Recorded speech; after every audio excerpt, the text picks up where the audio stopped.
काय झाडी एकदम ओके. सिद्धार्थने ब्रेकफास्ट केला तर साधारण 12 ऑमलेट खाल्ले. त्यावेळी आम्ही सगळेच जण टमटमला काय असं करून बसला टमटम मध्ये. आणि पहिल्याच ह्याच्यात त्यांनी दिग्दर्शकाचीच सुदेश मांजरेकरचीच गाडी ठोकली जी नवीन होती. तात्या ते शॉट पिणार नाही, तो देशी घेऊनच जाईल. तात्या नुसतं देशी दारू तिथे पित नाही, पाचतो. बोरिस जॉन्सनला पण बसतो आणि राणी ही त्या दारूची गंमत आहे. आणि शॉट लागलेला आहे. आणि अरे सिद्ध्याच नाही, मॉलमध्ये गेला शॉपिंगच्या ह्याच्यात आणि खाली बेसमेंटला सिद्धार्थ जातो. अरे ये कैसा दिखेगा वगैरे.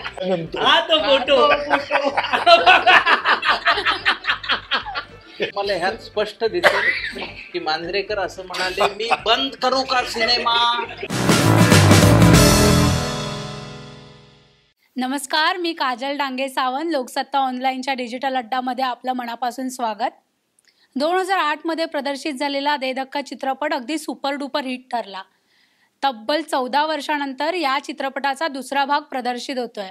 याच चित्रपटाच्या निमित्ताने आपण या संपूर्ण टीमला आज भेटणार आहोत. लोकसत्ता ऑनलाईनच्या डिजिटल अड्डामध्ये आपलं सगळ्यांचं मनापासून स्वागत. मकरन सर, तुमच्यापासून सुरुवात करूया. 14 वर्षानंतर 2008 मध्ये दे धक्का प्रदर्शित झाला. 14 वर्षानंतर पुन्हा त्या चित्रपटाचा दुसरा भाग येतोय. तुमची या पहिल्या भागातली भूमिका प्रचंड गाजली, चित्रपट सुपर डुपर हिट ठरला. आता या दुसऱ्या भागात तुमच्या भूमिकेमध्ये काय नाविन्य आहे आणि लंडन दौऱ्यादरम्यान तुमच्यामध्ये भूमिकेमध्ये काय बदल जाणवलेत आणि तुम्हाला कसा अनुभव आहे? 2008 मध्ये हा सिनेमा झाला होता. त्यावेळी मुळात असं होतं की मांजरेकर सरांनी माझ्या काही तारखा घेऊन ठेवल्या होत्या सिनेमाच्या शूटिंगसाठी आणि दे धक्का करायचं चालू होतं. पण एक 5-6 दिवस अगोदर प्रोड्युसर क्विट झाला. तो म्हणाला आपण वेगळं काहीतरी करू. त्यामुळे सगळ्यात पहिला धक्का तिथे बसला होता आम्हाला. आणि पण आता तारखा तर आहेत, सगळं अरेंज केलेलं आहे, आता काय करायचं असं म्हणून मांजरेकरांनी स्वतःच्या हिमतीवर त्या काळात तो पहिला चित्रपट केला. आणि मला अजून आठवतं की ते सतत मुंबई आणि वाई असं ये जा करत होते त्या दरम्यान. त्या भागाचं दिग्दर्शन सुदेश मांजरेकर आणि अतुल काळेंनी केलं होतं पहिल्या दे धक्काचं. आणि मांजरेकर सर स्वतः त्या फायनान्स जुळवणं किंवा त्या सगळ्या प्रक्रियेमध्ये होते. आणि आम्हाला आठवतं की पहिल्या दिवशीचं शूट झाल्यानंतर आमचं कंप्लीट स्क्रिप्ट रात्री आलं होतं. पण नंतर दे धक्काची प्रक्रिया सुरू झाली. आणि आपण असं म्हणतो की एखाद्या सिनेमाची प्रक्रिया सुरू होते, सगळं बांधेसूद असतं, बरेच अभ्यासू नट बऱ्याचदा खूप आधी स्क्रिप्ट मागवतात, कॅरेक्टरमध्ये काय करायचं, ते काय असेल, मॅनरिझम्स काय असतील वगैरे सगळा अभ्यास असतो. पण इथे आम्ही काहीच केलं नाही. म्हणजे पाण्यात उड्या मारल्यानंतर पोहायला शिकणं जे असतं ते दे धक्का पहिल्या बाबतीत झालं. पण नंतर हळूहळू ते इतकं आम्हाला अंगवळणी पडत गेलं की नंतर अभिनयाची त्यामध्ये गरज उरली नाही. आणि मग तो जो काही प्रकार झाला ती एक रोड ट्रिप अशी त्याची कल्पना होती की एक विस्थापित झालेलं म्हणजे मतभेद आणि मनभेद असलेलं कुटुंब त्या ट्रिपच्या निमित्ताने एकत्र येतं, अशा पद्धतीची एक ती उत्तम कहाणी होती. बरं, अशी पात्र घरातली इतकी चित्रविचित्र आहेत. वडील दारुडे आहेत, तो मेहुणा आहे, तो क्लेप्टोमॅनियाक आहे, तो काहीही चोरतो, त्याला मल्टी पर्सनॅलिटी डिसऑर्डर आहे, तो कुठल्याही मध्येच काहीही करतो. एक त्या घरातला जो तरुण आहे, करता आहे, तो काहीतरी कुठल्या तरी मशीनच्या शोधात आहे एका पार्कच्या. वडिलांची जमीनही त्याने विकलेली आहे, त्यामुळे वडिलांचा राग आहे. एक शोषिक बायको आहे, 2 मुलं आहेत. अशा पद्धतीचं ते कुटुंब. मुलीला नृत्याची आवड आहे, मुलाला कुस्तीची आवड आहे, पण त्याला सुद्धा दम्याचा त्रास आहे. अशा सगळ्या ह्याच्यातनं ते कुटुंब एका टप्प्यावर मुंबईत पोहोचतं.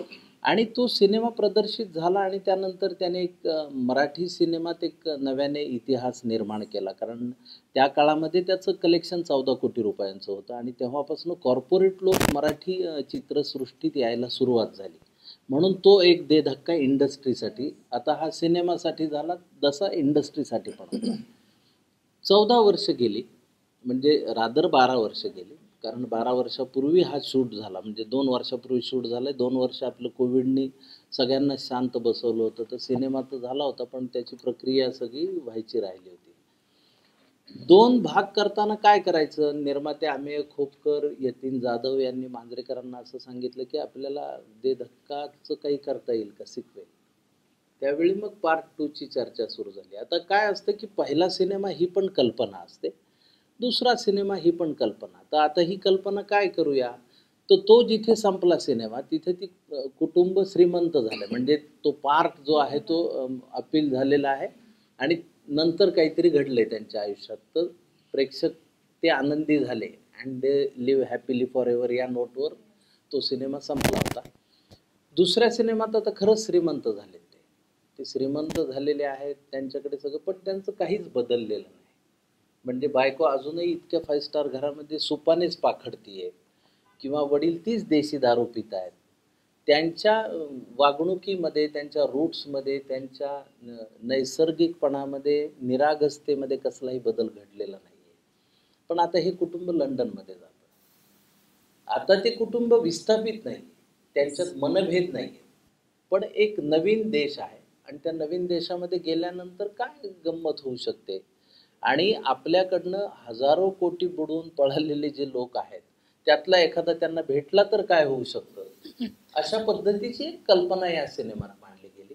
आणि हा सिनेमा प्रेक्षकांचं मनोरंजन, कारण आपण गेली 2 वर्ष बघितलं कोविड कालखंडाने आपल्याला घराघरात डिप्रेशनचा पेशंट निर्माण केल्यासारखी परिस्थिती आहे. आपण सगळे डिप्रेस झालो आणि आपल्या लक्षात आलं की बापरे, असंही आयुष्य आहे, कारण तोपर्यंत आपण तो तसा विचार केला नव्हता. तर ह्या नैराश्यामध्ये लोकांच्या एक लक्षात आले की औषधं 3 नसून 4 आहेत. ॲलोपॅथी आहे, होमिओपॅथी, आयुर्वेद आणि एक विनोद नावाचं औषध आहे. तर त्या विनोदाच्या औषधाने बऱ्याच जणांना या काळात खूप आधार दिला. जे रियालिटी शोज आहेत चॅनेलवरचे, त्यातले जे विनोदी कार्यक्रम आहेत ते फार बघितले गेले, अक्षरशः हॉस्पिटलमध्ये पण बघितले गेले.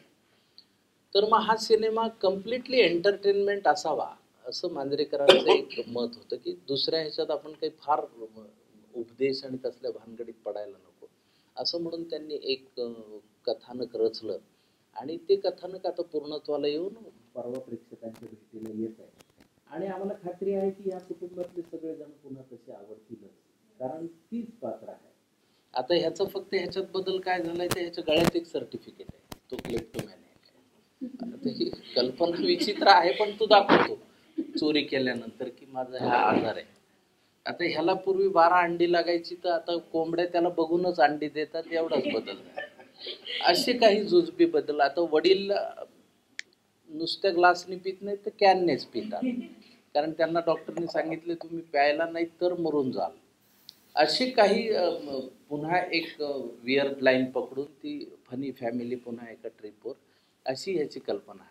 सगळ्यांची कामं खूप अप्रतिम झालेली आहेत आणि आम्ही मनापासून तो दे धक्का आमच्यासाठी सिनेमा नाही आहे मुळात, त्यामुळे आम्ही त्याच भूमिकेतनं आणि भावनेतनं लंडनमध्ये सुद्धा तो सिनेमा शूट केला.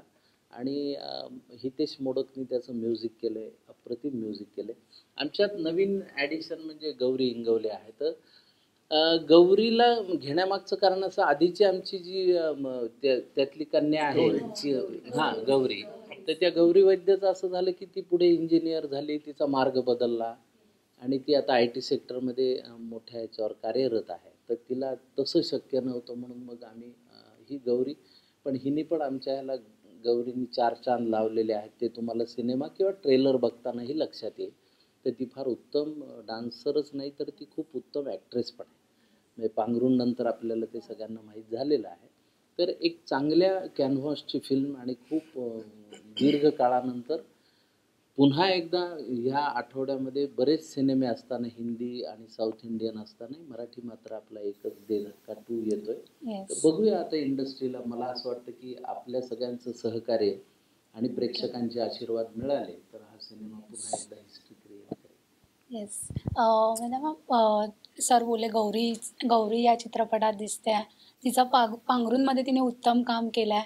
आता तुमच्याबरोबर ह्या चित्रपटात फर्स्ट टाईम तुम्ही एकत्र स्क्रीन शेअर करता, तर तिच्याबरोबर काम करताना एक तुमची तिहेरी भूमिका असेल, एक पत्नी अभिनेत्री बरोबरच पत्नी आई म्हणून तुम्ही सेटवर कशा वावरलात?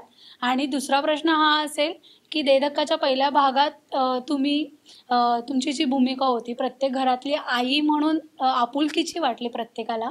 तर ह्या 14 वर्षानंतर ह्या भूमिकेमध्ये काही बदल झालाय का? कारण ट्रेलरमध्ये आम्ही बघितलं की तुम्ही इंग्लिश संवाद साधताय, तर हे कसे बदल होते आणि तुमचा अनुभव हा कसा होता? इतकं सुंदर सगळं सांगितलंय याच्याबद्दल, अख्ख्या प्रोसेस. तसंच आम्ही सगळ्यांनी हे म्हटलंय की दे धक्का आमच्या सगळ्यांसाठीच एक पिक्चर आहे, ते एक इमोशनली आहे. आम्ही सगळीकडे पण तसंच सुरुवात झाली दे धक्काची. तुम्ही म्हणाला तसं सुरुवातीला तुझी आईची भूमिका होती माझी, की या सगळ्या ह्यांना एक सांभाळणारी अशी भूमिका होती. आणि दुसऱ्या भागामध्ये सुद्धा आम्ही सगळे तेच आहोत. म्हणजे आमचा जो एक आत्मा किंवा सोल जो म्हणतात ना, तो अख्खा तोच आहे. पिक्चरचा पण सोल तोच आहे की सिम्प्लिसिटी किंवा भाबडेपणा ज्या ह्या कॅरेक्टर्सचा होता तोच आहे. तिथे काहीही बदल झालेला नाही. फक्त आता मुलं मोठी झाली आहेत, ती रिस्पॉन्सिबल झाली आहेत आणि आता त्यांनी आम्हाला थोडं मला इंग्लिश बोलायला शिकवलंय. तर हे एक ह्याच्यामध्ये फरक आहे फक्त. बाकी गौरीबरोबर काम करायला घरात मुलगी म्हणून आणि तिथे पण मुलगी म्हणूनच तर एक ते मला वाटतं गौरी वैद्यबरोबर पण ती ईज होतीच, पण ती झाली होती. ते एक कुटुंबच झालं होतं. त्यामुळे मी एकटीने नाही, मला वाटतं या सगळ्यांनीच तिला आपलंसं करून घेतलं. मला कसं हे माझं घरचंच होतं, हे माझं बाळच आहे, पण या सगळ्यांनी तिला तेवढंच आपलंसं करून घेऊन परत त्या कुटुंबामध्ये असं हे करून टाकलंय की म्हणजे मी त्यांना खरंच थँक्यू म्हणते त्याबाबत. आणि ती तशी आहे सुद्धा, म्हणजे की ती लाडकीच सगळ्यांचीच झाली आहे ती तशी. आणि तिच्याबरोबर काम करणं खूप सोपं आहे, कारण गौरीला नृत्याचं अतिशय चांगलं अंग आहे. ती खूप लहानपणापासून नृत्य करते आणि अभिनय डेफिनेटली त्यांनी बांगरूमध्ये ते दाखवलंय की ती अभिनय चांगलाच करते म्हणून. तर शिवाजी सर, पहिल्या भागात तुमचं जे सिलेंडर बरोबर एंट्री करणं आणि रुग्णालयातून डायरेक्ट तुम्ही पळून येणं, हे सगळे सीन अजून पण प्रेक्षकांच्या लक्षात आहेत. आणि आत्ता तुमचं ते ट्रेलरमध्ये दिसणारा कॅन आणि ती सगळी मगाशी मकरंद सर जसे बोलले की कुटुंबात मॅडनेस आहे, प्रत्येकाचं पात्र वेगवेगळं आहे, दारुडा बाप असेल आणि मुलं एक वेगवेगळं अंग आहे. तर 14 वर्षानंतर पुन्हा तो मॅडनेस आणणं तुमच्यासाठी कसं होतं? त्या भूमिकेमध्ये पुन्हा ते अंगी आणणं आणि पहिल्या गोष्टी सगळ्या आठवणं, किंवा हे सगळं कसं चित्र तुमच्या समोर होतं? किंवा आणि आता लंडनमध्ये जाऊन परत ते दारूचं कॅन आपल्या बरोबर आहे आणि हे 6 कॅन घेऊन जातो. पण मुळात कसं आहे माहिती आहे का, की या लोकांच्या आजही 14 वर्ष झाली म्हणून त्याच्याही अगोदरपासून आम्ही एकमेकाला ओळखतो. मी सिनियरच आहे वयाने काम, पण ही सगळी ह्या सगळ्यांना मी स्टेजवर पाहत आलो, ओळखीचे आहेत, एकत्र कामही केले कुठे ना कुठेतरी. फक्त पहिल्या याच्यात सक्षम लहान होता, नवीन होता आणि ती गौरी होती. बाकी ही फॅमिली आहे. आणि त्याच्यात आणखीन जवळ आलो, इतके घट्ट जवळ आलो की आज किती खेचलं तोडायला जरी गेलं ना तरी हे कुटुंब असंच राहणार आहे. म्हणजे केवळ पुढच्या सिक्वेलसाठी असं नाही राहणार. हे एकमेकाबद्दलचं प्रेम आणि आहे, बॉन्डिंगच आहे. त्याच्यामुळे 14 वर्षांत पुन्हा हे सगळं आणण्याची गरजच नव्हती. हां, आता महेशची एक गंमत अशी आहे की महेश ना प्रत्येकामधला कलाकार ओळखतो, नट ओळखतो, कारण तो स्वतः एक उत्तम नट आहे. त्याच्यामुळे नॉर्मल लाईफमध्ये कसे आहोत हे त्याला माहीत असतं आणि त्याचा तो मॅक्सिमम वापर करून घेतो. तसा मी बऱ्यापैकी शिवराळ आहे, दारुडा नसलो तरी, पण हे सगळं त्याला माहीत असतं. आणि तो कोण, आणि तो चॅलेंजेस देतो ॲक्टर्सना की तुम्ही आहात त्या पठडीच्या बाहेर, चौकटीच्या बाहेर करा. आणि तो ऑलवेज असतो बरोबरच, कारण त्याचं सगळे इनपुट्स व्यवस्थित असतात. त्याच्यात फार काही, आणि त्याच्यावर काम करताना मजाच येते, कारण पुन्हा एकदा तेच आहे, यांच्याबरोबर आता रिलेट व्हायला लागतच पटकन, म्हणजे ॲक्सेप्टेडच आहे की अरे हा आपला, हा तो, हा ते. असं नाही की अच्छा आता याच्याशी रिलेट व्हायचे नाही. प्रत्येकाची अगदी सेकंदा गणित. आणि ही पोरगी आमची, हिला पण पाहिलेली आहे बरीच वर्षांपासून, त्यामुळे आणि ती आमच्यात रुळायला तिला काहीच प्रॉब्लेम नव्हता, कारण ती अशी आणि सक्षम तर आमचा आहेच आहे. त्यामुळे तसा काही फरक नाही पडलेला आमच्यात कुणाच्यात आहे. एवढंच आहे, आणखीन काही नाही, बाकी धमाल आहे. आणि एकच याच्यातली गंमत, तिथं UK मध्ये जातात नॉर्मली, तिकडे गेल्यावर स्कॉच पितात सगळ्यांना. स्कॉच दारू आवडते, पण आमच्या वडिलांना ती नाही आवडत, देशीच आवडते. म्हणून तो जाताना चार्टर्ड फ्लाईटने मुलगा घेऊन जातो सगळ्यांना. जाताना पहिली 6 कॅन बरोबर येतो आणि पोरं ती अगदी प्रेमाने सांभाळून ती कॅन घेऊन येतात. असं आहे. तर आहे शिवराळपणा तिकडे कमी आहे, राग वेग असतो, सगळंच आहे, पण पुन्हा तो प्रेम कुठेच तुटत नाही. माझा पुढचा प्रश्न सिद्धार्थ तुझ्यासाठी आहे. ह्या चित्रपटात तुला क्लेप्टोमेनिया नावाचा आजार झालाय, मग ते तिकडे जाऊन तुझ्यात काय फरक पडला? म्हणजे तो आजार तसाच आहे, अजून बळावलाय की कमी झालाय? आणि तिकडे जाऊनही तू तशाच प्रकारच्या चोऱ्या करतोस का? दे धक्का करेपर्यंत मला माहिती नव्हतं की हा आजार असतो किंवा मल्टिपल पर्सनॅलिटी डिसऑर्डर हे काहीतरी एक अशी व्याधी आहे किंवा असं काहीतरी आहे किंवा असं काहीतरी आहे असं मला नव्हतं माहिती. आता याच्यामध्ये मल्टी पर्सनॅलिटी डिसऑर्डर ऍड झाली आणखी. हो, ऍक्च्युली ऍड सुरुवातीला होती, थोडी होती, पण आता याच्यात तर आणखीनच आहे. आजार वाढलाय. मला वाटतं ह्याचं सगळं म्हणजे हे सगळं रिसर्च आहे ना, हे महेश सर कुठे ना कुठे बसल्या बसल्या करत असतात. कारण कॅरेक्टरमध्ये काय गंमत असावी किंवा काय आणावी हे त्यांना बरोबर, जसं शिवाजी काका आता मस्त म्हणाले की ते ॲक्टरच्या स्ट्रेंथ जे असतात ना ते महेश सरांना खूप चांगलं माहिती आहेत. म्हणजे जे धक्का ओरिजिनल म्हणजे पहिला दे धक्का 1 नाही म्हणू शकत आपण. दे धक्का करताना मला सगळ्या लॉटरीज लागत होत्या. एकदम महेश सरांबरोबर काम करायचं. त्याच्या अगोदर मकरंद सरांबरोबर मी 3:30 नावाचा सिनेमा केला होता आणि मकरंद सर फुल झोनमध्ये होते. ते मकरंद सरांबरोबर काम करायला आणखीन गंमत आली. शिवाजी काकांबरोबर मी 100 पासून आम्ही लहान पोरं फॅन ना शिवाजी काकांची, त्यांच्यावर काम करायला मिळणं. मेधाताई, गौरी वैद्य आणि सक्षम तर तेव्हा पक आलेला. आणि म्हणजे मला काय वाटलं त्यावेळेला की कुठल्या लोकांना काम करायला मिळतं यार, त्यामुळे आपण काम करत होतो. तिकडे गेल्यावर कळलं की मग अशी फिल्म आहे, असं कॅरेक्टर आहे, अशा पद्धतीने आहे. आणि ते फक्त सरांना फॉलो करत गेलो आम्ही. म्हणजे दे धक्का 1 असेल, दे धक्का 2 असेल, महेश सरांच्या डोक्यातली मॅड फॅमिली. तो मॅडनेस खूप सेन्सिबल आहे. एक माणूस 6 एकरची जमीन विकून काहीतरी करण्याचा प्रयत्न करतो. त्याला कुठेतरी वाटतं, प्रत्येकजण आशावादी. बाप पण आशावादी आहे की माझ्या पोराचं काहीतरी होईल, बायको पण आशावादी आहे की माझा नवरा बिचारा काहीतरी करेल, मुलगी पण आशावादी आहे की माझं कुठेतरी होईल, पोरगा पण आजार आहे की मी कुठेतरी कुस्ती करेल. एकच आशावादी नाही आहे, तो हा व्यावना आहे, याला पाहिजे. तर ह्या सगळ्या अशा ऑन्सॉम्बल असा एक शब्द शिकलो होतो मी इंग्लिशमध्ये, की अशी एक फॅमिली आहे जी एका कारणासाठी एकत्र येते आणि त्यांचा इमोशनल प्रवास.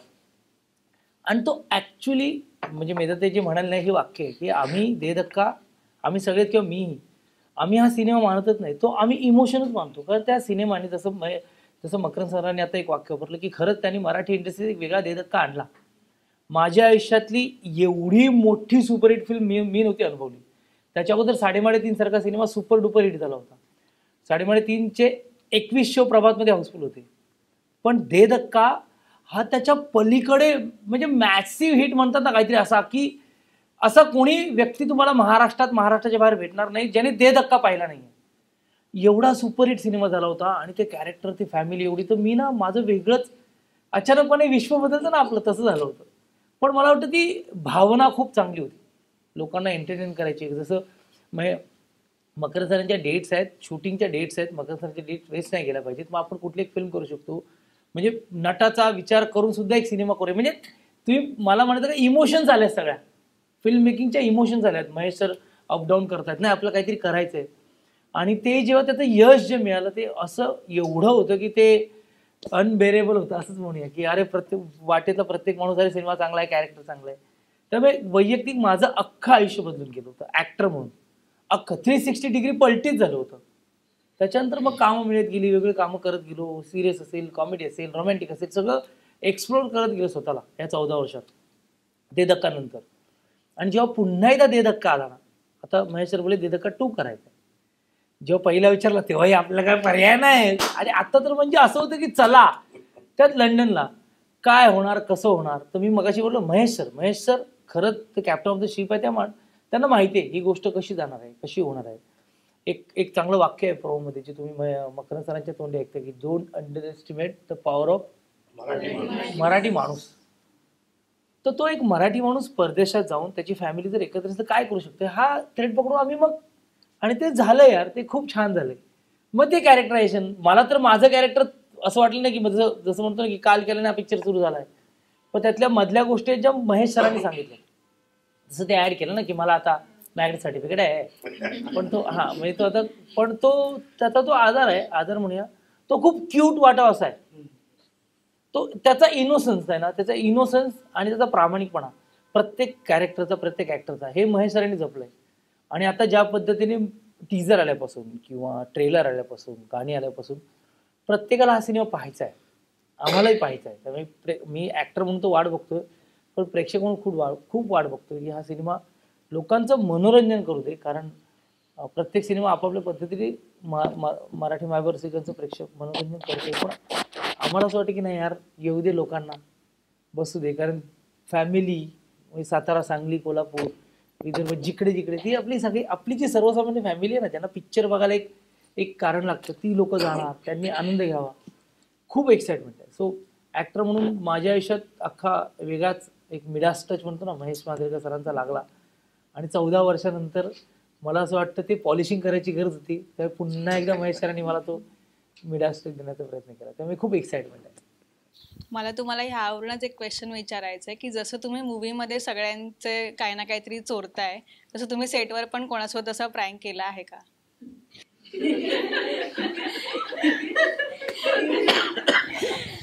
महेश सर असताना नाही असं नाही. या दोघांचं झालं प्रँक झालाय, त्या दोघांचा झालाय प्रँक, त्यांना करता नाही आता. नाही, तिकडे एकदा परदेशात शूटिंग होतं आणि ज्या पद्धतीचं शूट आहे, म्हणजे फिल्म ज्या पद्धतीने ट्रॅव्हल करते, तर अशी मजा मस्ती करणं थोडं कमी होतं. म्हणजे आमची चालायची, थंडी खूप होती किंवा शिवाजी काका, ट्रॅव्हलिंग खूप होतं ना, मग शिवाजी काका, मी, सक्षम, आम्ही एकत्र त्या थंडीची मजा घेणं असेल किंवा आहे ना, ह्या गोष्टी खूप झाल्या. पण कोणाची तरी पाय खेचणं, भंकस करणं, ह्याच्यासाठी जेन्युइनली तसाही वेळ कमी होता. कारण सिनेमा एवढा पेसी आहे आणि परदेशात खूप गोष्टींचं भान ठेवावं लागतं. जसं आम्ही का गाडी शूट करतो, मी ड्राईव्ह करतो, लंडनच्या स्ट्रीटवर तुम्ही गाडी चालवता, भीती वाटायची हा जेव्हा ड्रायव्हिंग करायचं, बापरे. तर ते सगळं, त्यामुळे हे गमती आमच्या खूप झाल्या. छोटी गाडी पण नाही, ती व्हॅन होती, मोठी गाडी आहे, मोठी गाडी, ती चालवायची रस्त्यावरनं लंडनच्या. पण आम्ही खूप एक गंमत म्हणून ना, आम्ही खूप खुश होतो, कारण ना यार आमचं स्वप्न पुन्हा एकदा पाहायला मिळत होतं आम्हाला की दे धक्का परत एकदा आपण करतोय. आणि आम्हाला मी एक्साइटमेंट होती की आता नक्की काय होणार, म्हणजे हेडचं तर म्हणजे ते म्हणजे ते कॅरेक्टर म्हणून ते एवढं कॉन्फिडन्सचा माणूस झालाय किंवा हा भाई एवढा झाला की गौरी ती आता थोडीफार सांभाळायला लागली फॅमिलीला. मेधाताईंचं कॅरेक्टर ती साधी असली तरी ती आता थोडी इंग्लिश, हे ना, हे आमच्यासाठी पण खूप छान होतं. किंवा आपण ह्या म्हणजे सिनेमा येतो 14 वर्षांनी, पण ती गोष्ट जिथे संपते तिथूनच सुरू झाली ना, तर परत ते करताना ते सगळं खूप गंमत आली. जेन्युइनली खरंच ते असं ना, एक्साइटमेंट लेवल माझी तर खूपच आहे. तू गमतीचं म्हणालीस मगाशी, महेश म्हणतो तसं की जर का काय हा पिक्चर बहुतेक गाडीमध्ये जास्त, कारण ऑन द रोड फिल्म आहे, तर मला की जर का कट म्हटल्यानंतर मी जर एक हिडन कॅमेरा ठेवला असता तर अजून एक पिक्चर झाला असता. आणखीन यातलं आणखीन एक खासियत आहे या सिनेमाची, याच्यात पंतप्रधान बोरिस जॉन्सनला पण आणलेलं आहे, राणी एलिझाबेथला पण आणलेलं आहे. बघा आता बघितल्यावर खरंच. आणि मकरंद सरांबरोबर तर कुठलाही प्रवास माझा नट म्हणून तरी, आणि माणूस खूप मस्त होतो, म्हणजे करिअरमध्ये पण त्यांच्यावर हा प्रवास करतोय, पण गाडीतला त्यांच्यावरचा प्रवास कमाल असतात ते, कमाल. म्हणजे त्यांच्यात तो मॅडनेस पण आहे आणि त्यांच्याकडे तो ड्राईव्ह करण्याची एक नॅक पण आहे की हे म्हणजे ही गोष्ट मी ड्राईव्ह करतो, आता मला सूर लावायचा आहे किंवा मला हे त्यांच्याकडून खूप, म्हणजे गौऱ्या वगैरे तर नाचत नाचत येते, तिच्या पायाला लागलंय, पण ती लढत नाही, आम्हाला तुमच्या गाडीत यायचं. तो प्रवास, इन जनरल प्रवास त्यांच्यावर करण्याचा शिकण्याचा आहे आणि एन्जॉय करण्याचा असतो. गौरी हा तुझा दुसरा चित्रपट आहे, तर या चित्रपटात काम करतानाचा अनुभव कसा होता आणि महेश सरांकडून तू कोणती गोष्ट शिकलीस? मला ऍक्च्युली मी खूप लकी समजते. मला दे धक्का 2 मध्ये माझा दुसराच पिक्चर जो एक दे धक्का सुपरहिट होता त्याच्यात मला काम करायला मिळतं म्हणून. पण अजून एक गोष्ट मी लकी समजते कारण मला ग्रेट ऍक्टर्स बरोबर काम करायला मिळतं. म्हणजे मकरंद काका, शिवाजी काका, आई, म्हणजे सगळ्यांबरोबरच इतकं शिकायला मिळतं आणि तेवढीच धमाल पण असते. त्यामुळे मी खूप लकी समजते. गौरीच्या बाबतीत एक सांगायचं की ती एवढी कमिटेड आहे. प्रोफेशनल वगैरे शब्दात की शोभत नाहीत, पण कधीही म्हणजे वाटेल ती मेहनत घ्यायला तयार असते. पाहिजे तेव्हा रेडी म्हणजे रेडी. असा कंटाळा नाही, चेहऱ्यावर थकलेली नाही, काही नाही. कायम एनर्जी ओव्हरफ्लो आहे. आणि तिची एक गंमत तुम्हाला सांगतो. लंडनच्या स्ट्रीटवर आम्ही जेव्हा ती लावणी करत होतो त्यावेळी आम्ही काही, आता आपल्या मराठी सिनेमात कसं असतं जनरली आपण ऑडियन्स जमा करत असतो ना, ज्युनियर आर्टिस्ट वगैरे, तिथे आम्ही काही जमा करू शकत नव्हतो. तर आमचं ती शूटिंग सुरू झाल्यानंतर खूप सारा मॉब वाढला तिथे. ती लोक, युरोपियन बरीच लोक, ब्रिटिश लोक ती थांबून बघू लागले आणि एका ब्रिटिश आजोबांनी तिला 10 रुपयाची पाऊंडची 10 पाऊंड गिफ्ट म्हणून दिली. ते म्हणाले तू फार सुपिरियर काम करते असं म्हणून. आमच्यातली गिफ्ट मिळालेली एकमेव आहे ती. आता लंडनवाल्यांना आमचं काही कळतच नसेल पण आर्टला भाषा नसते हे या निमित्ताने अधोरेखित होतं म्हणून मी हा सांगितलं. आणि आमचा सक्षम थंडगार -2 डिग्रीच्या पाण्यामध्ये उतरून मग पोहून त्याच्यात असं बघेल उघड्या अंगाने इम्पॉसिबल हे त्याने केले त्या गाड्या. ट्रेलर मध्ये ना तो शॉट आहे ना, तो पाण्यात खूप थंडी म्हणजे होती इतकी तेव्हा. की बोबडी वळत होती ऍक्च्युली खूप थंडी होती. आणि बाकी नंतर मग शॉटच्या वेळेला आम्ही आपले पटकन हे करायचो ना, पण तो पाण्यात आणि हे सगळं करून पुढे मग येऊन त्याला कुस्ती करायची आहे, हे सगळं त्यांनी केलं. गौरी, मला तुला प्रश्न विचारायचा आहे. दे धक्कामध्ये ही भूमिका, सायलीची भूमिका गौरी वैद्यने साकारली. आता दे धक्का एवढा सुपरहिट होता की आता प्रेक्षकांना आतुरता आहे दे धक्का 2 बघण्यासाठी आणि यात ती भूमिका तू साकारतेस. तर दडपण होतं एक, कशी तयारी केलीस तू, काय अनुभव होता? दडपण पण आहे आणि एक्साइटमेंट पण तेवढीच आहे ऍक्च्युली. पण गौरी वैद्य फर्स्ट ह्याच्यात होती आणि तिने अप्रतिम काम केलं. मी ती म्हणजे मला खूप आवडायची, तिला बघितलंय मी परफॉर्म करताना. ऍक्च्युली तिचं कॅरेक्टर मला करायला मिळालं म्हणून मला खूप छान वाटतं. मला मस्त वाटतंय की वाव, ते कॅरेक्टर मला पण करायला मिळतंय. तिने सुपर्ब केलंय ते. पण दडपण एक्साइटमेंट आहे ऍक्च्युली. आणि काही अनुभव, जसे की आता सगळ्यांनी सांगितलं की तुला तिथे म्हणजे बाकी कोणाला नाही मिळालं, पण त्यांनी कलेला तुझ्या उत्स्फूर्तपणे प्रतिसाद दिला आणि तुला त्यांनी ती भेट म्हणू शकतो आपण दिली. असे काही शूटिंग करतानाचे अनुभव आहेत? मी तोच किस्सा सांगेन. ऍक्च्युली मला ऍज अ परफॉर्मर मला माहिती नव्हतं की मला स्ट्रीटवर कुठे परफॉर्म करायचंय. म्हणजे आपल्याला माहिती असतं की स्टेजवर करायचं तर फ्लोअर काय आहे, कसं आहे, पण तिकडे मध्ये मध्ये पाऊस पण होता, तेवढीच थंडी होती, प्लस मला विदाऊट चप्पल करायचं होतं. थोडंसं टेन्शन होतं की अरे कुठे करायचंय, काय करायचंय. पण परफॉर्म करताना जरा तिथे स्लिपरी पण होतं फ्लोअर, पण ते झालं. म्हणजे शिवाजी सर, तुम्हाला प्रश्न आहे माझा की आम्ही बघतोय की दे धक्कामध्ये तुम्ही सिलेंडर घेऊन जात होतात आणि ते तर पूर्ण सीनच हिट आहेत अजूनपर्यंत. आता आम्ही बघतोय की कॅन घेऊन जाताय तुम्ही, तर हे सुचलं कसं? म्हणजे दारूचा कॅन, हे सगळं आम्ही तेच म्हणतो की महेश आमचा वेडा आहे. त्याच्या डोक्यातूनच हे सगळ्या गोष्टी येतात. तेच खरं क्लेप्टोमेनियाचं सर्टिफिकेट हे काय, हे सहज आहे का? नाही. मग ते काही झालं तरी क्लेप्टोमेनिया म्हणजे सॉरी म्हणायच्या ऐवजी हे असं हे त्याच्याच डोक्यातून येऊ शकतं आणि तोच करू शकतोय. कॅन तात्या ते स्कॉच पिणार नाही, तो देशी घेऊनच जाईल तिकडे. अरे कोण आणि मी एक कॅन नाही 6 कॅन ते खाली काढायला सगळे सावकाश सांभाळून, हे सगळं महेशच्या डोक्यात. पण तुमची रिॲक्शन कशी होती जेव्हा तुमच्या सगळ्यांचीच की नाही तिथे जाऊन तात्या देशी दारूच पिणार? त्यात नुसतं देशी दारू तिथे पित नाही, पाचतो. बोरिस जॉन्सनला पण बसतो आणि राणी एलिझाबेथ ही त्या दारूची गंमत आहे, देशी दारूची. ही मी पुन्हा तेच म्हणतो ना की हे सगळं येऊ शकतं ते फक्त महेशच्या डोक्यात. ते प्युअरली दे धक्का हा जो सगळा आहे ना हा महेशचाच आहे. बाकी मग पात्र आम्ही रंगवली पण त्याचे इनपुट्स त्याचे खूप होते आणि मग then we started enjoying it. आणि मग महेशला फार त्रास नाही व्हायचा, म्हणजे कधी कधी सांगायला लागत बस जास्त नको असं आहे. सक्षम, तू या पहिल्या चित्रपटातही काम केलंय, आताही काम करतोयस, तर दोन्हीमध्ये फरक काय जाणवला आणि अनुभव कसा होता काम करतानाचा? फरक ऑनेस्टली काहीच नव्हता, कारण की it is always a joy ride for me. आणि म्हणजे जसे सगळं म्हणत होते की खूप ट्रॅव्हल फिल्म आहे आणि आम्ही गाडीत खूप एकत्र असायचो, पण for me it is not just fun, कारण की हे लोक इतके सगळे मोठे आहेत. म्हणजे मला लाईक त्यांचे लाईफ एक्सपिरियन्सेस किंवा त्यांच्या करिअरमधले अनुभव हे सगळे पण मला अनुभवता आले, किंवा मला आणि गौरीला फॉर दॅट मॅटर. कारण ह्यांचे एक्सपिरियन्सेस इतके काय म्हणतो आपण शिकून जाण्यासारखे आहेत ना, म्हणजे आयुष्यातले असू दे, सिनेमातले असू दे किंवा काही पण.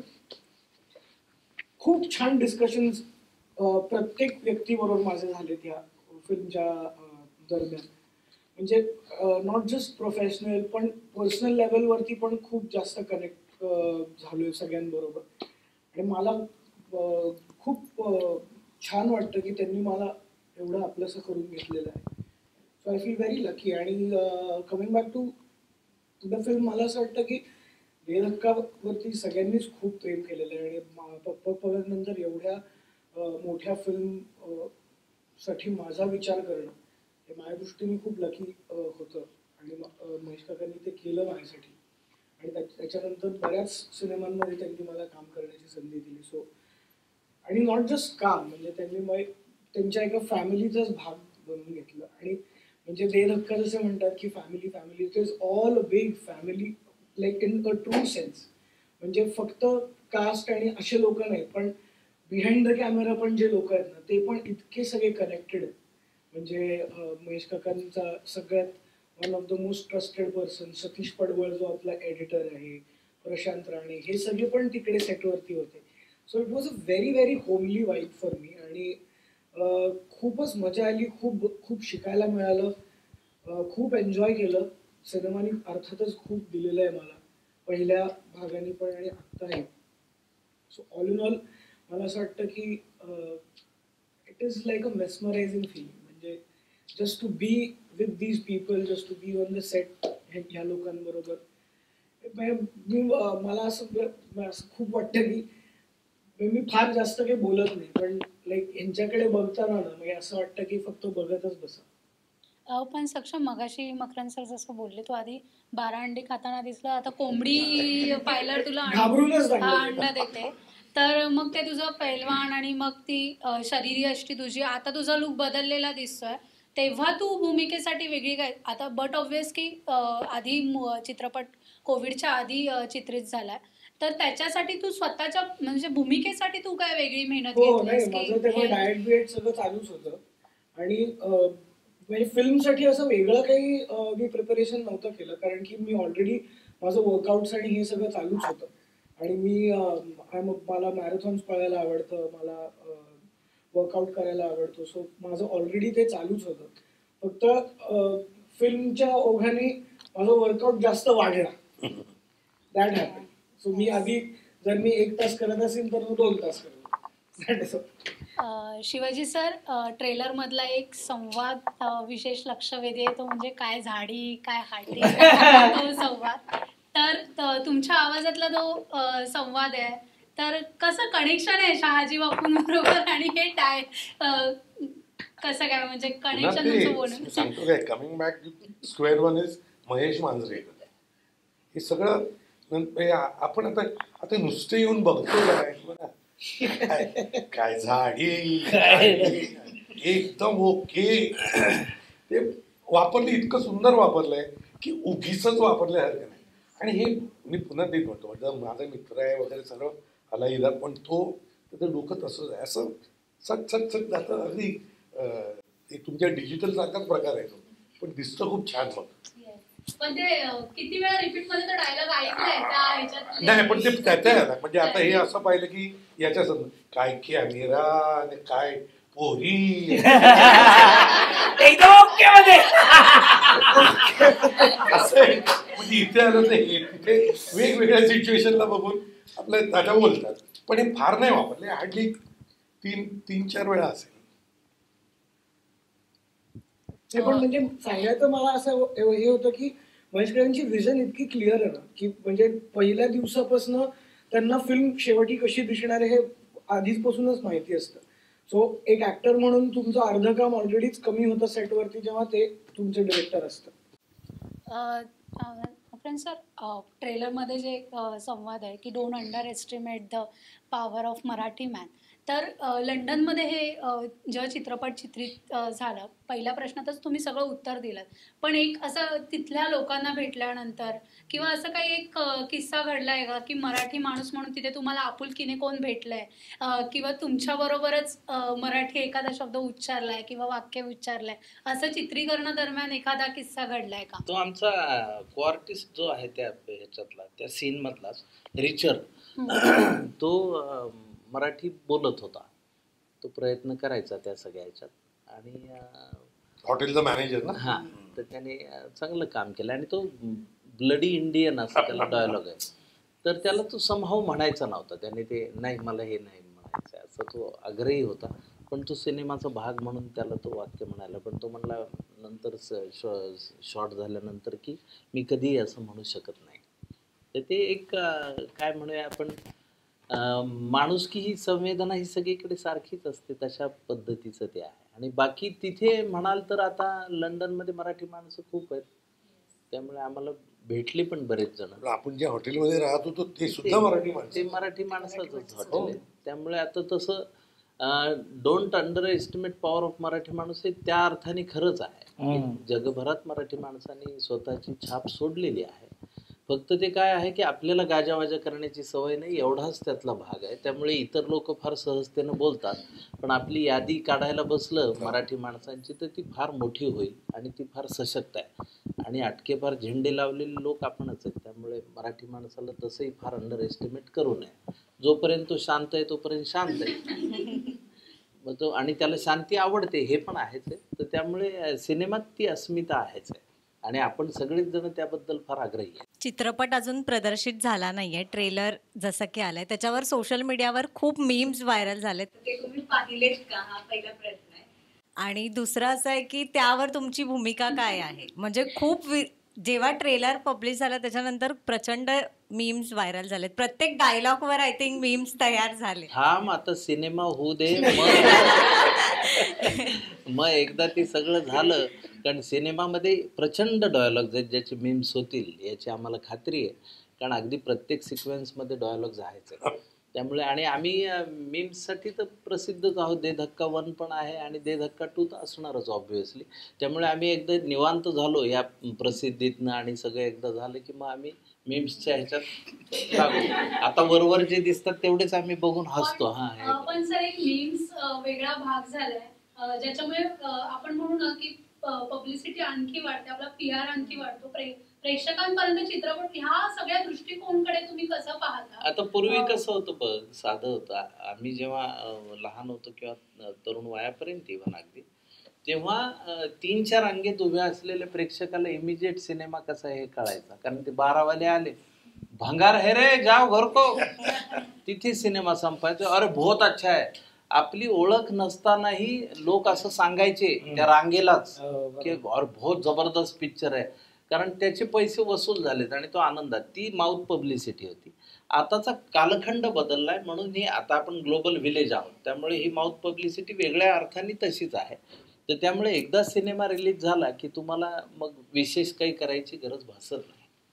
म्हणजे ह्याचा चित्रपटांना फायदा होतो असं तुम्हाला याबद्दल? निश्चित चांगला असेल तरी होतो, वाईट असला तरी तसा त्या अर्थाने मग सिनेमा लगेच समजून घ्यायचं तुम्ही परीक्षेत पास झालायत का नाही. मीम म्हणता ते सिद्धार्थच्या मुलींनी केले ते मीमच आहे का? नाही, फिल्टर आहे. मला खरंच आवड नाही. मला पप्पा म्हणजे मार्केटिंग वाईज म्हणजे जे काय दे धक्काचं प्रमोशन होत आहे त्यात ही इंस्टाग्रामवर त्यांनी एक छान फिल्टर आणलं दे धक्काचं, हे मला खूप आवडलं. आणि काल मला तो वेळ मिळाला तर मी स्वरायरा बरोबर ते करत असतो. तर त्यात आमचे फोटो देतात, ते पकडल्यानंतर गाणं येतं आणि फोटो येतात. तर मकरन सर, प्रवीण तरडे सगळ्यांचे येतात. तर तिथे 3-4 वेळा, एकदा शिवाजी काकाचा आला, एकदा मेधाताईचा आला फोटो, माझा येतच नव्हता फोटो तिला. तर ती सारखं आणि एका व्हिडिओत ना माझा फोटो आला तो तिच्या डोक्यावर. तर तिने हैराण केलं ते, म्हणजे घर डोक्यावर उचलून. मला खूप आवडलं ते की तिची एक्साइटमेंट. एक म्हणजे जेव्हा माझं लग्न झालं होतं तेव्हा दे धक्काचं शूटिंग करत होतो मी, आणि आता दे धक्का 2 येतो तेव्हा माझ्या 2 मुली माझ्या पब्लिसिटीच्या एका क्रिएटिव्ह गोष्टीवर नाचतायत. हे माझ्यासाठी वेगळाच एक झोन आहे. तर मी ना खूप एक्साइटमेंट मध्ये काल तो आमच्या ग्रुपवर टाकलं तरी, ते कमाल आहे ते फिल्टर, ते खूपच मस्त आहे. आणि ते म्हणजे पब्लिसिटीचं, जसं मीमचं म्हटलं, पब्लिसिटीचं एक नवीन गोष्ट काहीतरी आत्ताच्या जमान्यात लागते आणि ती आमची जी डिजिटल टीम आहे ती करते आता. पण मग ह्यातलं मीम तुम्हाला सर्वात जास्त आवडलेलं कोणतं आहे? मीमचा अजून मला नाही एवढा वेळ मिळालाय, त्यातलं ठरवायचं म्हणून मी म्हणलं एकदा कोणतं तरी तुम्ही बघितलं असेल की जे बाबा हा हे खूप मस्त आहे. हे बघ, घाईघाईने मार्क देऊ नयेत.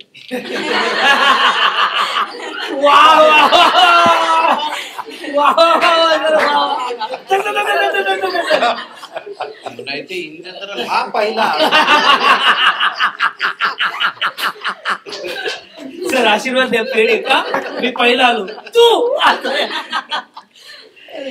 थोडस बघून त्यात एन्जॉय आधी आपण बघायचं. आणि दर्जेदार काही करणारे असतातच, त्यामुळे ते आपल्यापर्यंत कसं असतं की जेव्हा त्याला मेरिट मिळत असतं त्यावेळी ते आपल्याकडे कोणी ना कोणी पाठवत असतं, आपल्या परिचयातलं कोणीतरी ज्याला ते खूप आवडतं, तेव्हा तो आपल्याला लगेच तो पाठवतो. आणि तेव्हा आपल्याला लक्षात येते की हा हे 5 चांगले आहेत. तर तसं अजून आम्हाला घडायचंय, आम्हीच बघतोय असं जे येतंय ते, त्यामुळे आम्ही आत्ता घाई करत नाही. जसं की तुम्ही सांगितलं त्या चित्रपटात भरपूर डायलॉग्स आहेत जे हिट होणार आहेत, तर एखादा डायलॉग प्रत्येकाने सांगाल का, म्हणजे तुमचा फेवरेट पूर्ण चित्रपटातला? आम्हाला तर हे पहा, आमच्याकडे नाही ट्रेलर मधला सांगितलं तरी साधा मुद्दा असा असतो की आपण रस्त्यात जर डॉक्टर भेटला तर इमिजिएट एक इंजेक्शन. आम्ही असे डॉक्टर नाही, दवाखान्यात या, प्रॉपर वेळ घ्या आणि मग आम्ही तुम्हाला औषधही देऊ, त्यावर स्वीट पण देऊ. मकरन सर, आम्ही एवढा वेळ झाला बघतोय, अर्धा तास जवळपास व्हायला होईल. तुम्ही इतके वर्ष काम करताना, विनोदी भूमिका करताना, तुम्हाला ऑन टाइम जे सुचतं, म्हणजे आम्ही पण थक्क होऊन जातो, ते इतके वर्ष अनुभव आहे. मग हे चित्रपट करत असताना ऑन टाइम तुम्हाला उत्स्फूर्तपणे ते विनोदाचं सुचतं का, किंवा दिग्दर्शक आहे, लेखक आहे, ते त्यांचं आपलं काम सुरू असतं? आम्हाला विचार पावला मिनिट सेकंदा मिनिट काय काय सुचत असतं त्याला. पण त्याच्यामुळे आम्हाला सुद्धा मजा येते आणि आमचं सुद्धा छान, एकूणच सगळं त्याची ती टोटॅलिटी खूप छान होते. आणि मकरंद अफलातून आहे. पण गंमत कशी असते की त्यामधला विनोद आला तर तो नॅचरल वाटून तुम्हाला हसू येणार आहे. तो जबरदस्तीनं घडवला तो मजा नाही. तर आमच्यात सेन्सॉरने काही 1-2 ह्याला काही घेतले आक्षेप की हे नको वाक्य, ही शिवी नको, असं नको. मग ती काल रिपेअर करायला गेलो होतो, त्यातही मला सुचून मी टाकलं ते. तर ते तशा पद्धतीनं बसणं, तीच तर खरी गंमत आहे. म्हणजे तुम्हाला पाहताना तुम्ही वेगळं काही नाही, तुम्हीच आमच्या कुटुंबातले आहात ह्या दृष्टीनंच ते बघणार आहात. तर आपण एक कुटुंब तेव्हाच होतो जेव्हा आपली भाषा जुळते. तर ती जुळेल याची खात्री आहे. आणि ती जुळताना काय असतं की आजूबाजूला तुमच्या क्वार्टीज जे आहेत, तुमचं कुटुंब झालंय की नाही हा महत्त्वाचा मुद्दा आहे. नाहीतर मग ते काय होतं की बऱ्याचदा रचलेलं जेव्हा असतं खूप, तर त्यावेळी ते अवघड जातं. कारण रचलेल्या ह्याच्यात तुम्ही विनोद ठरलेले असतात. बरं, त्या विनोदाची नाही तेवढंच अशा पद्धतीनं. पण आमच्याकडे तसली भानगड नाही आहे. आम्हाला एक्स्ट्रीम, आम्ही सिक्वेन्स सुद्धा बदलू शकतो. कारण महेशदाला कधी वाटलं नाही यार ये अच्छा नाही हुआ है, तर दुसऱ्या दिवशी रिशूट, अख्खाच्या अख्खा सीन 360 डिग्री पण बदलून ते करू शकतात. तर जेव्हा कॅप्टन ऑफ शिप असा असतो त्यावेळी ती मजा वेगळी असते. नाही आता हे नको करूया, नाही हे चांगलं, थांबा रे अजून दुसरं काहीतरी चांगलं करूया. आणि ते चांगलं होणं ही या सिनेमाची गंमत आहे. म्हणून आम्ही ह्या सिनेमाला कुठली प्रोबॅबिलिटी ठेवली नाही, हे असं घडेल हे असं. आता गौरीला खरं तर पायात ते सगळं दगडी हे होतं रस्ता, त्या दगडी रस्त्यावरती अनवाणी नाचली आणि नाचली. पण आता आपल्याला माहिती आहे मेहनत तुम्ही काय करता. बघताना आपण सहज सुलभतेने ते नाकारू शकतो 2 तासाच्या सगळ्या क्रिएटिव्हिटीला. पण जेव्हा मी त्याकडे सेन्सिटिव्हली बघू लागतो त्यावेळी मला तेही दिसतं की अरे ती अनवाणी नाचतीये, सगळ्यांच्या अंगात खूप जाड कोट आहे आणि ती नऊवारी घालून नाचतीये. मग त्यावेळी आपल्याला कळतं की हा ही मेहनत आहे. तर ते आपल्याला सगळं दिसावं याची काळजी घेणारा एक दिग्दर्शक आहे आणि त्याने ती उत्तम घेतलेली आहे. म्हणून तुम्हाला हे पाहताना तुमच्या घरची गोष्ट आहे. पहिली गोष्ट तशीच होती, ते आपल्या घरातलेच वाटत होते. अगदी कॅरिकेचर्स आता ठीक आहे, म्हणजे अगदीच बाप काही असा नसेल कॅनच घेऊन बसणार, पण आपला बापही असाच आहे, तो दारू न पिताही असंच बोलतो, हे जाणवणं ही खूप गंमतच असते ना. तर त्यामुळे ते कुटुंब अशा पद्धतीचं असू शकतं आणि त्यावर शिक्कामोर्तब झाल्यामुळे आम्ही हॅपी आहेत. बरं, दुसरं याच्याबरोबर पहिल्यांदा संजय खापरे अगदी छोट्या भूमिकेत होता. गंमत कशी असते तुम्हाला सांगतो, डिरेक्टर किती केपेबल आहे आमचा. तर महेशदाच्या मागं संजय खापरे खूप लागला की मलाही या सिनेमात करायचं. बरं, स्क्रिप्ट झाली आहे, कॅरेक्टर्स झाले, सगळं रेडी आहे आणि खापरे म्हणतो नाही सर असं. आणि त्यांचं कसं आहे, ते फार प्रेमळ आहे. मग त्याला कुठेतरी घेऊया, मग ते अगदीच एक सीन आहे, एकच वाक्य आहे, मला चालेल सर. म्हणून तो हेमल्या आला त्यामध्ये, जो धनाजी बरोबर. मग ते एक सीन शूट झाल्यानंतर मग त्यांनी जाणीवपूर्वक कुठे कुठे तो येईल याची काळजी घेऊन त्याला पेरलं. या सिनेमात तो वन ऑफ प्रमुख पात्रांपैकी एक आहे, इतकं त्याचं पात्र आता अंडरलाईन आहे. त्याच्याविषयी आम्ही बोललोच नाही. यात नवीन जे धनाजी बरोबरच हेमल्याचंही पात्र वाढलं. याशिवाय नवीन मंडळी यामध्ये प्रवीण तरडे आहे, आनंद इंगळे आहे, भारतीताई आहेत आचरेकर, त्याचे विद्याधर जोशी आहेत आणि स्वतः महेश मांजरेकर. त्यामुळे एक नवीन आम्हाला ॲडिशनल टीम मिळाली. सिद्धार्थ, मला तुला प्रश्न विचारायचा आहे. आम्ही असं ऐकलंय की दे धक्काचं शूटिंग होताना तू टमटम ठोकली होतीस, तर आता नाही तसं नाहीये. सिद्धार्थ बद्दल मला बोलायचं नव्हतं. पहिल्या दिवशी काय झालं, सिद्धार्थने ब्रेकफास्ट केला तर साधारण 12 ऑमलेट खाल्ले. त्यावेळी आम्ही सगळेच जण तो व्यायाम बियाम करत, तेव्हापासून आता तर तब्येत त्याची चांगलीच दिसते, पण तेव्हा तो व्यायाम करत होता. आपली गाठ डेंजर बरं, आता हा टमटम ड्राईव्ह करणार. टमटमला काय असं करून बसला टमटम मध्ये आणि पहिल्याच ह्याच्यात त्यांनी दिग्दर्शकाचीच, सुदेश मांजरेकरचीच गाडी ठोकली, जी नवीन होती ती टमटम ठोकली. म्हणजे त्याची गाडी, आणि सुदेश गाडीची इतकी काळजी घेतो, अगदी स्वच्छ पुसून लख गाडी दररोज. आणि ती बघताना त्याला मागचं हे एकदमच बेंड झालेलं, फक्त त्याने राग व्यक्त केला नाही कधी, फक्त सिद्धार्थच्या विनोदांना तो कमी. तर ते झालं. बरं, त्यातल्या गमती जमती खूप आहेत पहिल्या भागातल्या. ती जी टमटम होती त्यात आम्हाला एकदा हायवेवर सीन होतं, पुणे बेंगलोर हायवेवर, सगळं कुटुंब चाललंय आणि लॉंग शॉट होता आणि आम्ही सगळं कुटुंब बसलोय आणि मागच्या ह्याच्यात तो टमटमचा मालक झोपलेला आहे, जो चालवायचा तो, कारण त्याला बरोबर ठेवणं गरजेचं होतं, कारण गाडीचं काही झालं तर ते उतारावर शॉट संपला आणि सिद्धार्थ म्हटलं सर ब्रेक लागत नाही. हायवेवर, पुणे बेंगलोर हायवे, ब्रेक लागत नाहीये. सगळे जण बरं, आणि तो आमच्या प्रत्येक ह्याला हसणारा होता, हसू यायचं त्या ड्रायव्हर असं करून. बरं, आता ब्रेक लागत नाहीये. तुम्ही म्हणलं हे यार काय, ते म्हणला ब्रेक प्लेट फेल झाली म्हणला. ते अरे म्हणलं मग ते रिपेअर का नाही, कधी आपलं शूटिंगच एवढं दानादारी चालू आहे, कुठं रिपेअर करणार काय. म्हणलं आता काय करायचंय, काही नाही म्हणलं. पुढे गेलं की लेफ्टला रिलायन्सच्या पंपाचं बांधकाम चालू आहे, म्हणलं वाळूचा ढिगारा असेल त्यात घाला. तर सिद्धार्थने रिलायन्स आम्ही डोळ्याचं अगदी पंचप्राण डोळ्यात आणून ते रिलायन्स हा दिसलं, ढिगारा दिसला, त्यात सिद्धार्थनी गाडी घुसवली, वाळूच्या ढिगात आम्ही झप आणि तो पहिले उतरणारे मकरंद सर होते, पहिले ढिगातच उडी शेजारी. पण आता ह्या प्रसंग आणि तो हसतोय मागचा माणूस, ब्रेक लागत नाही हे त्याला माहित असूनही त्यांनी त्याच्यावर रिॲक्शन दिले. पण सिद्धाचं ड्रायव्हिंग खूप केअरफुल आहे. ठोकायचं काही असलं की माझी नाही, बेसिकली माझी देह धक्काची प्रचंड एक्सेल. ते 12 अंडी म्हणजे आता पहिला धक्का कसा शूट झाला हे तुम्हाला ते बॅकस्टोरी आहे खूप.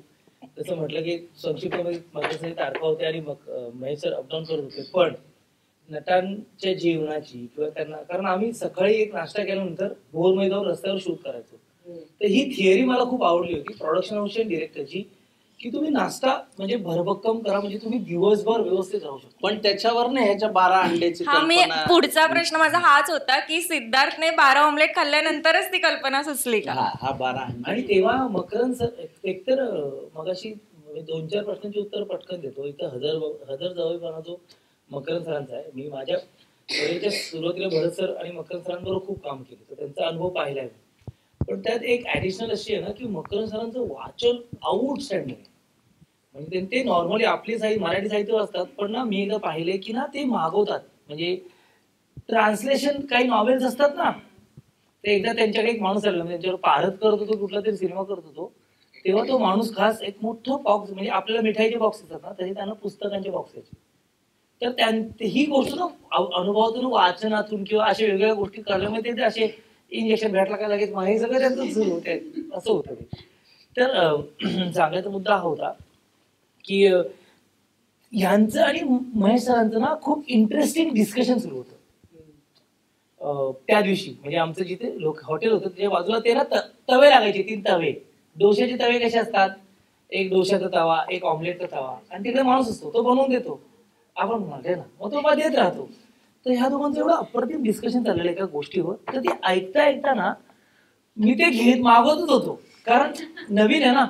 कशी 2 मोठी माणसं बसताना आपण तिथे कसा वेळ घालवायचा, कारण त्याच्या डिस्कशन आपण निघून जाय त्यांचं कधी चाललं असेल तर आपलं ते वेळ जात असेल किंवा वेळ काढायचं कसं आहे, तर मी तिथे काहीतरी खात बसलोय ना. सो महेश सरांनी कुठेतरी सिनेमा होतं काहीतरी आउटस्टँडिंग डिस्कशन झालं होतं. मी एक नकळत 12 ऑमलेट डिस्कशन आणि त्याच्यानंतर मी सांगितलं की मी चालवतो, मला थोडा हात साफ करायला पाहिजे ना. आणि त्याचा ब्रेक न लागता तो सुदेशांच्या गाडीवरती मी ठोकली होती. आणि आता लंडनला कट्टू ती गाडी चालवली, त्याचं प्रॉपर इंटरनॅशनल ड्रायव्हिंग लायसन्स काढावं लागतं तुम्हाला. लंडनला जर तुम्हाला गाडी चालवायची असेल प्रॉपर परमिशन घ्यावी लागते, आणि चालवली. पण सगळ्यांचा जीव तसा धोक्यातच होता. म्हणजे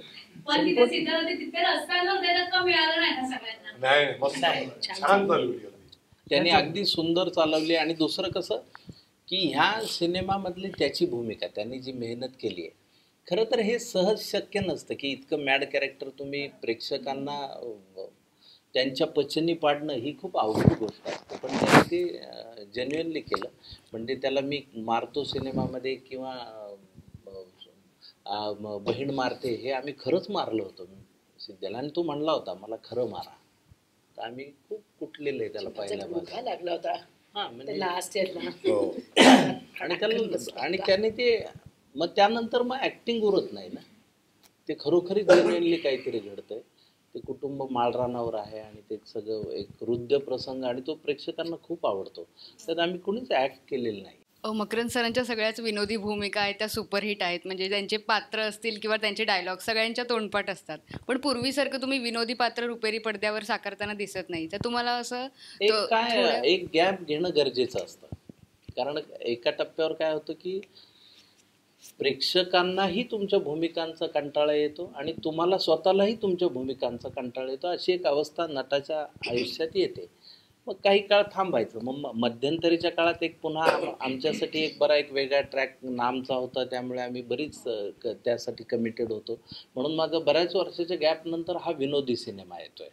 म्हणजे तो आता मला वाटतं की गल्लीत गोंधळ आणि त्याच्या सिक्वेल नंतर मी पहिल्यांदाच इतका विनोदी भूमिका घेऊन येतो. त्याला आता 7-8 वर्ष झाली. तर 7-8 वर्षाच्या गॅप नंतर आपल्याला पुन्हा नव्याने स्वतःला सापडू शकतो, आपण स्वतःला शोधू शकतो, अशी एक गंमत असते.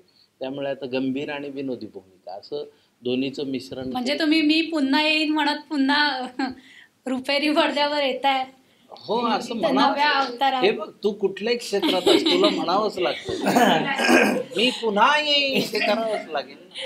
येस मॅडम, इतका मॅडनेस घेऊन आता आज महेश सर आले नाही आहेत, पण कॅप्टन ऑफ द शिप आणि तुम्ही ॲज अ वाईफ हा सगळा मॅडनेस घेऊन लंडनला जाणं हे तुमच्यासाठी किती डिफिकल्ट होतं? महेश सरांसाठी तुमचं बोलणं एक झालं असेल एकंदरीत मी ह्या प्रश्नाचं उत्तर मी थोडंसं आधी देतो.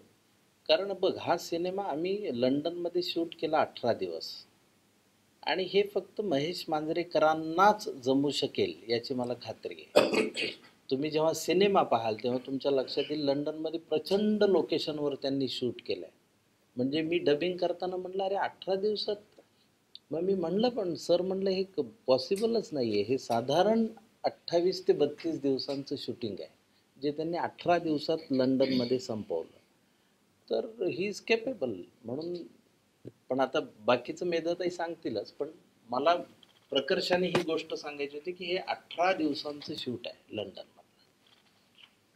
कसं मला वाटतं आम्ही आधी निघता केलं होतं जेव्हा आम्ही 300 लोकांना घेऊन जायचो बाहेर, आणि हे 6 वर्ष केलं होतं. त्यामुळे त्याची एक सवय होती. त्याच्यामुळे हे तर आमचं कुटुंब आहे, म्हणजे तेही कुटुंबच होतं, एक्सटेंडेड कुटुंब होतं. पण इथे आम्ही बरेच धक्का एकमुळे एक वेगळं बॉन्डिंग होतं आमचं आहे. त्याच्यामुळे मला वाटतं एका कुटुंबाबरोबर चाललंय असंच होतं. त्याच्यामुळे कुठल्याही प्रकारचा स्ट्रेस किंवा टेन्शन काहीच नव्हतं. येस मगाशी सिद्धार्थ जसं बोलला की प्रँक करण्याची कोणाची भीषात की महेश सर असताना वगैरे तरी सुद्धा त्यांच्यामध्ये चालायचं. तर सगळ्यांमध्ये एक आदरयुक्त भीती आहे महेश सरांबाबतीत. पण घरातला बिग बॉस कोण आहे? तोच आहे. घरात गणित वेगळं आहे का? तो बिग बॉस तोच आहे. तो घरात गणित बदललेलं नाहीये का? घरात तसंच वातावरण असतं का? आणि तुमच्या घरात एक कामाच्या दृष्टीने कशा हेल्दी गप्पा असतात आणि एक सवय आहे की सवय म्हणजे चांगली सवय आम्हाला, आम्ही ते अप्रिशिएट करतो की तो एक नटसम्राट मधला एक डायलॉग होता ना, तुम्ही सोडलं ना तुम्ही घरी घेऊन आला, तसं तो काम पण घरी घेऊन येतो. त्याच्यामुळे तो त्यांच्या मीटिंग्स असतील, रीडिंग्स असतील, काही असेल तर तो घरी बोलवतो. त्याच्यामुळे आम्हालाही मुलींना नेहमी सांगते की तुम्हाला कल्चरली तुम्हाला खूप काही लहानपणापासून ऐकायला मिळालं, मोठमोठ्या माणसांना ऐकायला मिळालं. त्याच्यामुळे आम्हाला ते आवडतं. तो जे घरी घेऊन येतो तो आम्हाला सगळ्यांनाच आवडतं घरामध्ये ते, आणि त्याच्यामुळे ती मजा असते घरामध्ये, एक वेगळंच वातावरण असतं. आणि मेधा मॅम, गौरी आता तुमच्याबरोबर काम करतेच आहे. सई आम्हाला कधी मराठी चित्रपटांमध्ये दिसेल आणि एकंदरीत तुम्ही कधी महेश सर आणि तुम्ही सईला घेऊन चित्रपट करताय? उत्सुकता लहानपणापासून सांगितलं आणि तिने ते मला वाटतं तिच्या इंटरव्ह्यूज मधून पण सांगितलंय की सिनेमा हॅज नो लँग्वेज. त्याच्यामुळे तिने तेलुगूमध्ये केलं किंवा हिंदीमध्ये केलंय, तिने मराठीमध्ये का नाही करणार? सिनेमा तिला जर चांगली स्क्रिप्ट आली, तिला तिच्या ह्याची जर काही आली तर डेफिनेटली करेल. काही प्लॅनिंग प्रोसेसमध्ये काही आहे का? तरी सध्या तरी काही नाहीये. महेशला सुचलं की महेश नक्की ते करणार तिच्या बाबतीमध्ये. येस. आणि तुमच्या सर्वांसाठी एक प्रश्न आहे, तुम्हाला आयुष्यात मिळालेला धक्का एक सुखद असेल किंवा त्याच्यामुळे तुमच्या आयुष्याला कलाटणी मिळाली असेल किंवा करिअरला कलाटणी मिळाली असेल, एकेकाने सक्षम पासून सुरुवात करू. धक्का मिळणं हाच एक सुखद धक्का होता माझ्यासाठी. आणि म्हणजे मला असं खरंच वाटतं की आधी सांगितलं तसंच की पप्पू पगाग सारख्या फिल्म नंतर ह्या कॅरेक्टरसाठी माझ्यावरती विश्वास ठेवणं हाच एक सुखद धक्का होता माझ्यासाठी. आणि मला अजूनही ह्याच्याबद्दल आठवण अशी आहे की त्यांचा फोन आला होता की असं असं फिल्म करतोय आणि सक्षम आत्ता दिसतो कसा हे आम्हाला बघायचं. तेव्हा ते लोक माथेरानला स्क्रिप्ट लिहित होते.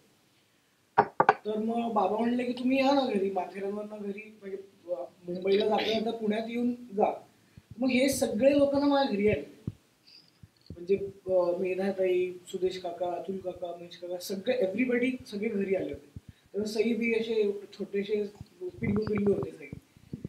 तर तेव्हा आजीनी मस्तपैकी पोहे बिहे केलेले. आणि जेव्हा हे सगळं सुरू झालं की आता दे धक्का आहे वगैरे, तर आपण एक इन्स्टिंक्टिव्हली डिसिजन घेतो ना की म्हणजे blind faith and blind trust, की महेश काका म्हणले की अशी फिल्म आहे, स्टोरी बिरी काही नाही, तुम्ही बोलवताय हेच सगळ्यात जास्त मिळालेलं क्रेडिट आणि तुमच्याबरोबर काम करायला मिळतंय हेच सगळ्यात मोठं क्रेडिट.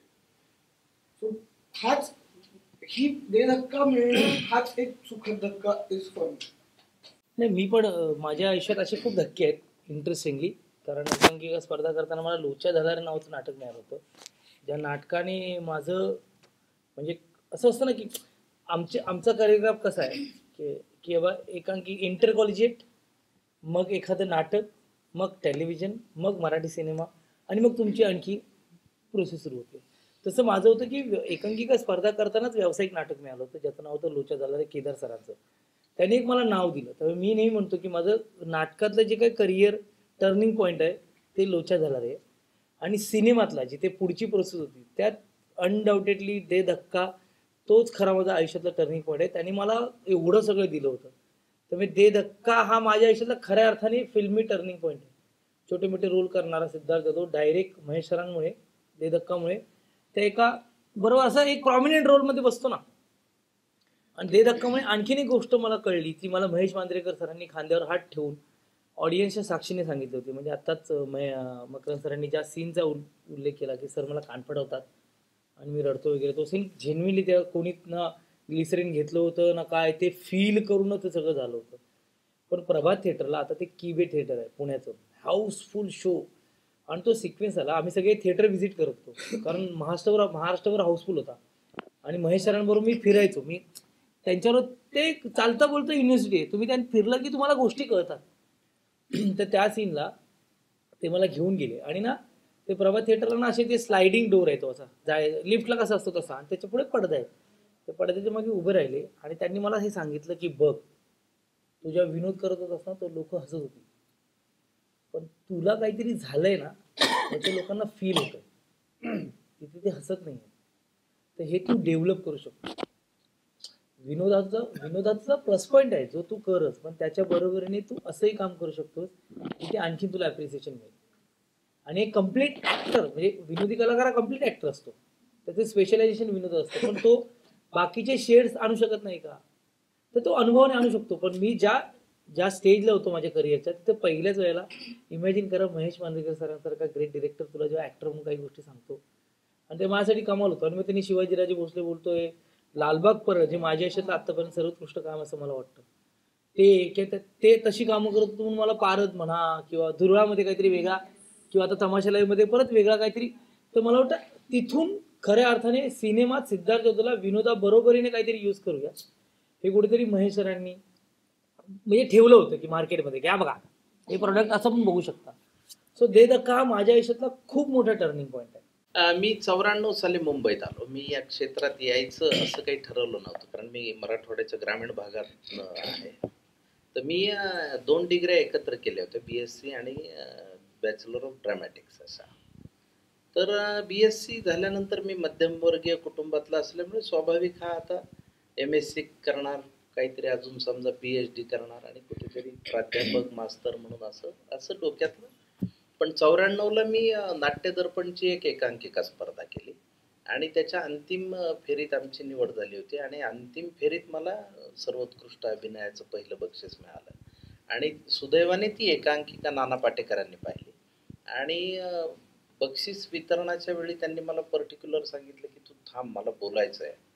मग ते त्यावेळी म्हणले होते की तुझ्यासारख्या नटाने मुंबईत यायला पाहिजे, तुझ्या खूप शक्यता आहेत, तुझं काहीतरी होऊ शकतं. आणि त्या एकांकिकेत माझं वाक्य होतं, हे पुण्या मुंबईचे लोक म्हणजे नुसतं तू ये रे एकदा, आपण बसू रे एकदा, हे बसत नाही तर बोलत नाही असं. तर ते म्हणाले मी असं करणार नाही, तू ये, मी तुला मदत करेन. आणि मग मी मुंबईत यायचा निर्णय घेतला. हा माझ्यासाठी अगदीच लाईफ टर्निंगचा, आज 28 वर्ष झाली. आणि त्यात मला मांजरेकर सरांच्या रेशन कार्डावर आणलं ते शिवाजीदादाने. शिवाजीदादांनी माझ्यासाठी खूप स्ट्रगल केला. मला एकदा त्यांनी CID मध्ये BP सिंग त्यांचे खूप जवळचे मित्र, तर CIDत स्वतः शिवाजीदादांनी फोटो माझा घेऊन त्याच्या मागे नाव नंबर लिहून सगळं, मग ते BP सिंगांकडे जाऊन सगळं सांगितलं. मग BP सिंगांनी मला घेतलं त्या एका स्टोरीमध्ये आणि मी मड आयलंडला शूटिंगला गेलो. तर BP सिंगांची सवय अशी होती की ते लिहायचे तिथे सेटवर की आज काय अजून असं. तर मी म्हणलं आपलं पहिला दिवस आहे तर आपण त्यांना गुड मॉर्निंग सर करू. तर मी गेलो, गुड मॉर्निंग सर. मग ते लिहित होते ते असे चष्मा विष्मा घालून त्यांनी गुड मॉर्निंग. इधर राजा ते म्हणले तू ऐसा दिखता यार, वो शिवा ने फोटो दिया था तो मुझे तो लगा तू कोई हट्टा कट्टा आदमी रहेगा. म्हणजे मी ह्याच्यावरच हट्टा कट्टा होतो त्या फोटोत असं त्यांना. तर त्यांनी माझं CID ज्युनियर ऑफिसर असं कॅरेक्टरायझेशन केलं होतं. ते म्हणलं बदलना पडेगा मुझे. मग त्या एपिसोडमध्ये मी CID ज्युनियर ट्रेनी कॉन्स्टेबल असं त्यांनी माझं. पण मग शिवाजीदादांनी त्यानंतर मला मांजरेकर सरांच्या रेशन कार्डावरच आणलं जवळजवळ. त्यामुळे आतापर्यंतचे सिनेमे माझी कारकीर्द सोपी आहे. म्हणजे मांजरेकर सरांबरोबर 8 सिनेमे वगैरे असे मी सोपं करून सांगू शकतो. मी माझ्या लाईफमध्ये आय थिंक सुखद धक्का हा असेल की माझा आणि ॲक्टिंगचा काहीच संबंध नव्हता. म्हणजे लहानपणी मी डान्स कॉम्पिटिशन्स केलेत. मी साताऱ्याची आहे, पण एका डान्स कॉम्पिटिशनमध्ये आई आणि पप्पांनी मला पाहिलं आणि पप्पांना आणि आईला असं वाटलं की साताऱ्यात काही स्कोप नाही आहे माझ्या कशासाठी, किंवा त्यांना मूवीमध्ये घ्यायचं होतं मला, कुटुंब मध्ये घेतलं त्यांनी मला ते डान्स कॉम्पिटिशन बघून.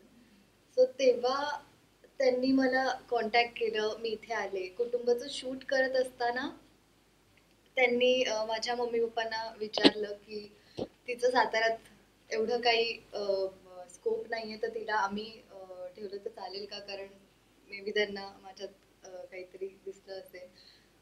मग तो माझ्यासाठी धक्का होता की मी साताऱ्यातून 2012ला मुंबईत आले आणि तेव्हापासून आई पप्पा म्हणजे अजून एक फॅमिली मिळाली मला. आणि आम्हाला मुलगी मिळाली. वा. मला मी 2 सांगेन, एक सुखद आणि एक दुःखद. पहिला दुःखद धक्का बसला म्हणजे महेशचा कॅन्सर. म्हणजे काय, म्हणजे तो धक्काच होता आम्हाला. एक तर महेशला कधी काही ताप पण यायचा नाही, त्याच्यामुळे डायरेक्ट त्याला होतं ते सगळं मोठंच होतं, तसं लहान वहान काही चालत नाही त्याच्यामुळे. आणि त्याने ते खूप जास्त नाही बोलणार कारण त्याला आवडत नाही त्याच्याबद्दल खूप बोललेलं, पण तो माझ्याकरता धक्का होता डेफिनेटली.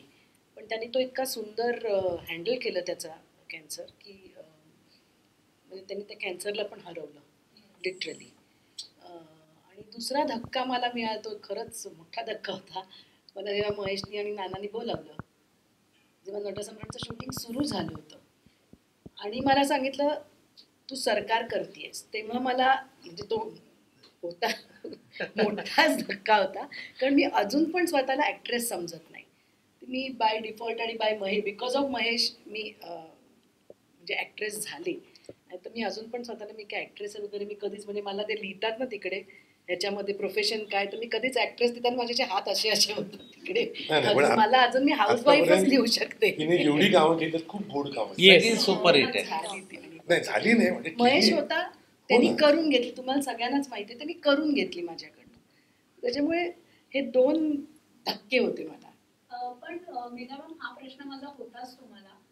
हे झाल्यानंतर मी तुमच्याकडेच येणार होते की महेश सरांनी कर्करोगाला सामना केला. आता बरेच असं आहे की अजूनही आपण इतके प्रगत झालो, आपल्याकडे एवढं मेडिसिन्स आहेत, सगळं आहे, तरी सुद्धा कर्करोग म्हटलं, कॅन्सर म्हटलं की माणसं हलतात. तितक्या जिद्दीने सामना करणं फारशा लोकांना जमत नाही, किंवा त्याच्यामध्ये ते खर्च कर, मानसिकरित्या असेल त्याच्यामध्ये इमोशनली खर्च कर. तुमचा सपोर्ट आणि as a family, as a कुटुंब म्हणून तुमचा सपोर्ट कसा राहिला, आणि आमच्या माध्यमातून अशा लोकांना तुम्ही काय संदेश द्याल आणि काय सांगाल? मी हे महेशकडनंच शिकली आहे की घाबरायचं नाही काही झालं तरी. तो म्हणे काय होणार आहे, एक तर मरीन नाही तर जगीन.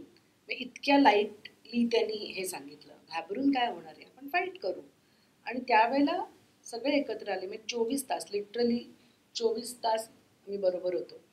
आणि त्याचे किमो म्हणा, तर मला एकदा आठवतं त्याचं कुठलं तरी एक ते यांचं सेलिब्रिटी लीग क्रिकेट मॅच होती त्यांची, आणि याची किमो चालली होती. आम्ही हॉस्पिटलमध्ये होतो दोघं जण, आणि ह्याचं ते किमो चालली असताना हा टीम बघ सांगत होता कुठची काय, म्हणजे हा इकडनं फोनवरती होता, अमोल परचुरे तिकडे बसला होता याच्या टीमचा हे म्हणून मेन पर्सन म्हणून. ऑप्शन चाललं होतं तेव्हा प्लेयर्सचं, आणि याचं इथे किमो चालली आहे, आणि इकडनं तो इतका तो हे होता, आणि तो तेच म्हणतो की आपण रोगाला नाही घाबरायचं, यू कॅन फाईट इट.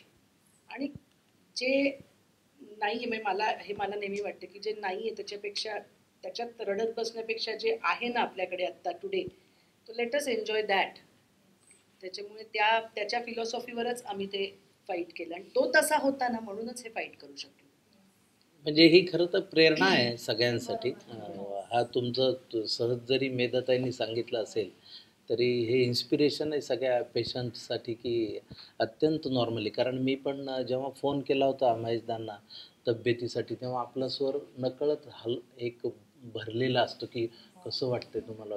मैं अच्छा क्या किधर आहे तू, इतक्या कॅज्युअली त्यांनी मला एका मिनिटात माझं बोलणं संपलं. त्यानंतर मी नॉर्मलच बोलू लागलो. तो आज ताग आहे. पण त्यांना ओव्हरकम करणं त्यांच्यामध्ये विल असणं, म्हणून मला ते असं वाटलं की आजार हा आपल्या मनात येतो आधी, मग शरीरात येतो. तर त्यांच्या मनात कधी आलेलाच नाही, त्यामुळे ही महत्वाची गोष्ट आहे. शिवाजी सर खूप पूर्वी झालंय कधी नाही, पण सांगण्यासारखं आहे. आणि म्हणजे एखादा मोठा नट असतो ना, मोठा कलाकार, तो खूप मोठा असतो, पण माणूस म्हणून त्याच्याही पेक्षा मोठा असतो हे तेव्हा कळलं. ही गोष्ट कदाचित 74-75ची असेल.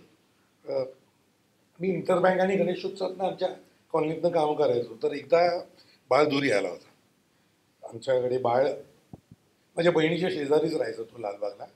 तर प्रमुख पाहुणा गणपतीच्या पहिल्याच दिवशी आणि स्थानिक कार्यक्रम होता, आणि त्यामध्ये रमेश पवारांची एकांकिका केली होती, शांतता खटला चालू आहे. तर त्याच्यामध्ये मी सूत्रधार केला होता, आणि हे बाळदुरींनी पाहिलं. मला म्हणाले, त्याचं एक नाटक चालू होतं तेव्हा, गुरु आणि संगीत वरदान नावाचं नाटक. त्या संगीत वरदानमध्ये डॉक्टर वसंतराव देशपांडे होते, सुमतीबाई टिकेकर होत्या, म्हणजे याच्या आरती अंकलीकर यांच्या सासूबाई, मोहन कोठीवान वगैरे अशी मोठी माणसं होती सगळी. आणि मला म्हणाल त्याच्यामध्ये एक ॲक्टर आहे अजित रेगे, तो स्टेट बँकेत आहे, त्याच्याकडे वेळ नाही आहे, त्याला सुट्टी मिळत नाही, तू सबस्टिट्यूट म्हणून येशील. माझं गणपतीतली नाटकं बरी आहेत आणि नुकतीच लागली होती बँकेत. नाही चल तू काही काळजी करू नकोस, काही नाही, आता 1-1.5 महिन्यानंतर दौरा आहे, तेवढा एक केलास की मग नंतर हळूहळू प्रयोग बघूया, होतील वेळ. म्हटलं नको बाळ करता करता मित्रांना कॉलनीतलं कळलं, आणि त्यांनी जबरदस्ती मला ढकललं. बरं, मी लोअर परेलला बँकेत कामाला होतो, आणि त्या नाटकाचे निर्माते विनायकराव सरस्वते हे भारतमाता सिनेमा आहे ना, त्याचे मॅनेजर होते, आणि ते पाठीमागेच राहायचे. त्या असं बराकीसारखं घर आणि समोर अंगण होतं. तर मग माझ्या रोज तालमी सुरू झाल्या. 1.5 महिन्याची तालीम, त्याच्यामध्ये 2 दुसऱ्या अंकात एक जवाहिरात असतो ज्याने वसंतरावांच्या त्या प्रेयसीला म्हणजे पळवून नेलेलं असतं, फसवून. आणि तिसऱ्या अंकात एक रजपूत राजा ज्याच्या महालामध्ये मोठी मैफिल जमते, आणि त्याच्यामध्ये ते असे 2 पात्र रंगवायची. म्हटलं मी आपल्या तालमीत कसून करायचो, मला काय वेळ, बँकेतनं सुटलो मी तिकडे जायचो 4 तास त्यांच्यावर गप्पा आणि तालमी. तर आणि पहिला प्रयोग उजाडला माझा रवींद्र नाट्य मंदिरात प्रयोग होता पहिला. आणि खरंच सांगतो, म्हणजे आजही ते मला आठवतं, माझे हसायला येतं. आता पडदा उघडला, माझ्या दुसऱ्या अंकातली माझी एंट्री आली, बाकी नाटक चालू आहे, दुसऱ्या अंकात माझी एंट्री. मी एंट्री घेतली अशी, समोर हे आता कॅमेरा लावले, तिकडे वसंतराव उभे होते, इथे बाळदुरी, मोहन कोठीवान आणि मी एंट्री घेतो, आणि मी त्यांच्याकडे बघतो, आणि ते जोराने माझं नाव यासीन, मला ती जोराने ओरडतात यासीन, आणि ते तोपर्यंत फकीर झालेले असतात. आणि मी घाबरून म्हणा हे म्हणा, मी चेहरा खाली घालतो आणि वळतो आणि मी ऑडियन्स पाहिला, भरलेला ऑडियन्स रवींद्राचा. आणि देवाशपथ सांगतो आजही की माझे पाय लटालटा कापायला लागले, मी थंडगार पडलो आणि माझ्या डोळ्यात जवळजवळ म्हणजे रडायचा बाकी होतो. मला घसा सुकलेला शब्द एकही डायलॉगचा आठवत नव्हता मला, लिटरली. म्हणजे काही नाही म्हणजे काही आठवत नव्हतं. मी अतिशयोक्तीही करत नाही. कसा बसा पडायच्या वेळेचा एक डायलॉग फक्त मला जेमतेम आठवला की मेरे जनाजे पे सारा जहां निकला मगर वो न निकली जिसके लिए मेरा जनाजा निकला. म्हणजे सगळा काय अगदी तो पण इतका जनाजाच निघाला होता मला, लिटरली. आणि पडदा पडला आणि झालं. म्हटलं माती केली आहे मी. बाहेर आलो तर बाळधुली उभा, माझ्याकडे डोळे वाटावून माझं नाक कापलं. 1.5 महिना तालीम करून पुन्हा हीच. अरे म्हटलं मी काय करू बाळ, म्हटलं घाबरलो मी. अरे मी वाक्य सांगत होतो ना तुला. बाजूला उभारून बाळ मला वाक्य, बाळ कोचरेकर व्यवस्थापक, तो जवळजवळ स्क्रिप्ट घेऊन स्टेजवर यायचा शिल्लक होता. स्क्रिप्ट घेऊन तो प्रॉम्प्टिंग करतो. मला काही आठवलं म्हणजे ब्लँक, एक काही दिसत नाही ना. म्हणजे स्पेसमध्ये कसं माणूस कसा तसा संपल्या तर जाऊन तिकडे बुवांची माफी माग, पसंत जाऊन ना बुवा म्हणायचं. मी गेलो तर बुवा मेकअप रूममध्ये असे बाकडीवाजा असा हे होता, त्याच्यावर असे पवडले होते लांब. डोळे मिळून म्हटला, हाक मारली. बुवा बघितलं आणि हसायला लागले. आणि मला ते शिवाजी साटम कधी नाही म्हणायचे, शिवाजी सावंत, ते त्यांचे मित्र. काय सावंत, काय झालं म्हटलं. बुवा मी घाबरलो, मला काही आठवण काय. अरे पोरा, 400 प्रयोग करून सुद्धा आम्ही कधी कधी वाक्य विसरतो. ती तुझी चूक नाही, ती त्या जागेची चूक होती. त्या जागेत जिथे तू उभा होतास ना, ती जागा त्या जागेची चूक. 3ऱ्या अंकातली नक्कल पाठ आहे का, म्हटलं हो. जा मी आहे, काळजी करू नको. वाक्य नीट पाठ आहेत ना, अगदी चोख पाठ आहेत. पण बाळकोत्रेकरला सांगितलं, हा राजा म्हणजे हा गणपती एकदा मखरीत बसला की तू तिकडे उभं राहायचं, विसरला तर गड्याला सांगायचं. हे सगळं करून म्हणजे मुलांनी त्यावेळेला पाणी घेणार आहे, ठीक आहे. सॉरी, इतकं म्हणजे त्यावेळेला जर बुवांच्या जागी आणखीन मग त्याच्यानंतर बऱ्याच मोठ्या मोठ्या लोकांच्यावर कामं पण केली. त्यातले काही फार कमी बुवांसारखं नाहीच, पण त्याच्या विरुद्धही होते. तसे असते तुम्ही त्याच दिवशी माझ्या लाज बसली असती, मी नट झालो नसतो. हा सर्वात मोठा धक्का माझ्यासाठी. एका मोठ्या माणसाला प्रेमाने त्यांनी बोलला आणि मी नट झालो. मग त्याच्यानंतर 100, मग आमची मैत्री झाली महेशबरोबर. मग नाना आला आयुष्यात, मग नाना बरोबर, नाना हिंदी सिनेमात घेऊन गेला खेचून. असं सगळं हे तसंच आहे, कुटुंबासारखंच आहे. हा चल मी लावतो. पण त्यांनी ते आजपर्यंत कायम ठेवलेलं आहे. पहा, ही परंपरा अशी चालत येते. मला अजून आठवतं, मी DP वाडीत राहायचो आणि फिल्म सिटीत आमचं शूटिंग असायचं. आणि शिवाजीदादा आंबेकर नगरातनं तू कसं जाणार आहेस, तर आम्ही आपली ती BSTची ही बस, मग इथपर्यंत, मग इथून तिथपर्यंत, मग तिथून फिल्म सिटी, असे 3-4 बसेस. तर ते म्हणायचे, अरे ते गौरीशंकरपाशी मी थांबतो, तू ये. आणि मी गाडीतनं उतरायचो तेव्हा ते थांबलेले असायचे. मग त्यांच्या गाडीतनं फिल्म सिटी. पण फिल्म सिटीला माझं शूट समजा त्यांचं लवकर संपलं आणि माझं थोडंसं असलं तर ते तिथेही थांबायचे आणि मला येताना परत घेऊन यायचे आणि त्या गौरीशंकरला सोडायचे. आता एका मोठ्या नटाने एका अत्यंत क्षुल्लक नटासाठी केलेलं हे जेस्चर असतं. ही खूप महत्त्वाची गोष्ट असते, जी आपल्याकडे परंपरेने आपल्याला लक्षात ठेवायची असते, की ह्यापुढे मग आपल्याला आयुष्यभर असंच वागणं अपरिहार्य आहे. की किती नट आपल्याला एखादा छोटा भेटला तर त्याला गाडीत घालून चला. आणि त्यांनी, मी जसं सांगितलं तसं, मराठीतली इतकी मंडळी त्यांनी त्या CID मध्ये नेली, त्याचं सगळं श्रेय शिवाजी दादांनाच आहे. That I am sure. माझा एक किस्सा आहे शिवाजी काकांसाठी, तो मी सांगू इच्छितो, कारण मला तसं वेळ नाही मिळाला. आणि आज आहे म्हणजे अनुभव असा आहे की आंबेकर नगरच्या पाठीमागेची झोपडपट्टी होती ना, त्यात मी राहायचो. मी आता सांगणार होतो, सिद्ध्याला मी लहान असल्यापासून बघतो. मी इव्हन तुला सिद्धा तेच विचारणार होते की तो गेट तिथूनच हो, जातो आंबेकर नगर. तो ना आंबेकर नगरचा एक तुमची कधी भेट वगैरे आम्ही ना, नाही काय व्हायचं, बेसिकली गायवाडी करून आपण जेव्हा खाली येतो तेव्हा मध्ये एक गणपती मारुतीचं मंदिर होतं, तिथून एक छोटीशी गल्ली होती, तिथून एक गेट होता जो आंबेडकर कॉलनीची जी डेडलाईन असते कारण त्यांचं एंट्रन्स तिकडून होता, पण आमच्या पोरांना जे उड्या बिड्या मारून जायचं ना तर तो गेट होता तिकडून. तर संध्याकाळचे वगैरे ना ते असे दिसायचे कॉलनीत. एक तर असं नसतं की आता शिवाजी साटम सर इथे राहतात म्हणजे दिवसभर खालीच असतील, पण जेव्हा जेव्हा वेळ मिळेल ना तेव्हा तेव्हा पतंग गेलीये किंवा कवटीचे टुर्नामेंट आहेत बघायला जाऊया, ते एरियात जाऊया म्हणून मी ना असे आम्ही कारण 1-0-0 आमच्यासाठी. आणि जेव्हा आम्ही जायचो बघायला आणि 2-3दा आता ते पोरासारखं मला प्रेमच करतात, पण तेव्हा कसं असतं तेव्हा असं लांबून बघतो ना आपण आणि ना त्यांना बघून असं पाणी व्हायचं, ते मला दिसले असं व्हायचं ना, असं व्हायचं ते. तर माझ्यासाठी आणि म्हणजे माझ्यासाठी ही आता सरांनी सांगितल्यामुळे मला ती आठवण आठवली. पण जेव्हा जेव्हा ते भेटतात ना तेवढ्या आत्मीयतेने एवढं प्रेम नंतर इंटर कॉलेजला भेटले, नाटकाच्या वेळेला भेटलेत किंवा आता दे धक्काच्या वेळेला भेटलेत, त्यांचं प्रेम नाही कमी झालंय. पण ते जे आंबेडकर नगर आणि मागची ती महात्मा गांधी सुरती होतात, अरे हा याला मायकेल जॅक्सन म्हणायचे. आता चष्मा लेबलवाला तो घालून हा मायकेल जॅक्सन डान्स करायचा गणेश उत्सव कार्यक्रमात, सप्तरंगी डान्स पार्टी थोडासा असायचा, असा फुल इन बिन करून बारीक काय काय करायचं. सगळेच शिवाजी बद्दल बोलतात, पण मी एक शिवाजीचा किस्सा सांगते. महेशचा एक अतिशय वाईट पिरियड होता चालू, अतिशय वाईट पिरियड. नाही का नाही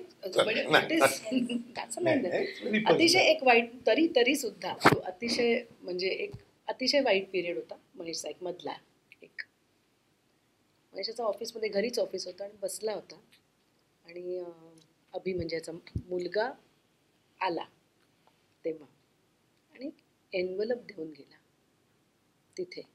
आणि तेव्हा त्यांनी काही पैसे महेशला ना महेशने कधी विचारले होते त्याला मला पाहिजेत म्हणून किंवा काहीही नाही, पण त्याला जेव्हा कळलं तेव्हा न विचारता किंवा न मागता त्यांनी ते त्याचे आज खूप मोल आहे आज त्याचं खरंच. सो असा शिवाजी आमचा. वा क्या बात आहे. आठवण निघाली खरंच. एक वेगळा प्रश्न विचारते सिद्धार्थ तुला. बिग बॉसचं 4थं पर्व येत आहे, प्रचंड चर्चा सुरू आहे आणि महेश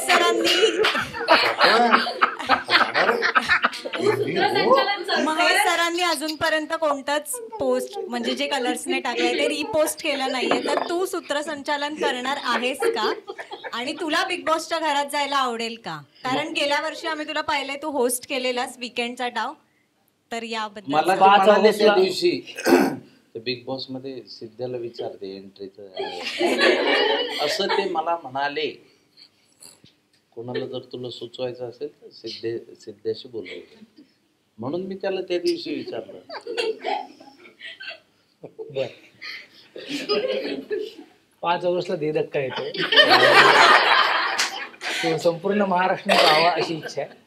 बाकी बिग बॉसच्या 4थ्या सीझनला तू दे धक्का देणार का? बेसिकली मला बिग बॉसचा अनुभव खूप मस्त आहे. म्हणजे महेश सरांमुळे मला ती संधी मिळाली होती, त्याच्याविषयी मी आत्ता काही बोलू शकत नाही कारण मी वेगळ्या कामासाठी आलो आणि माझी एक्साइटमेंट ही दे धक्काचीच आहे. कारण खरंच म्हणजे हा प्रश्नही ज्या वेळेत किंवा ज्या लेवलला विचारला जातोय त्या लेवलला येण्यासाठी महेश मांजरेकरने दे धक्कानेच साथ दिली आहे.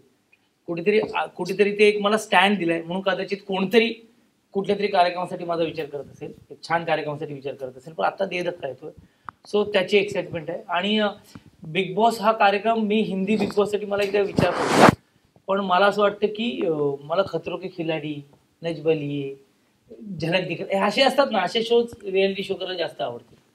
त्यामुळे 5 ऑगस्टला दे धक्का मेधाताई तुम्हाला एक प्रश्न आहे.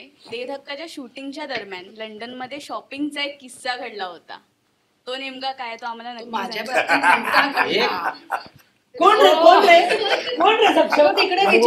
तिकडे सेट लागलेला आहे.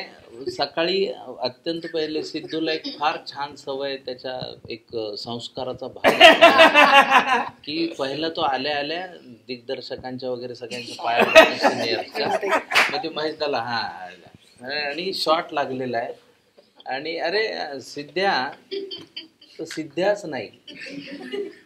आम्ही सगळे उभे आहोत आपले, आम्हाला सगळ्यांना शॉट लागलेला आहे आणि फक्त सिद्धार्थ नाही. आणि मग नंतर लक्षात आलं सक्षमही नाही.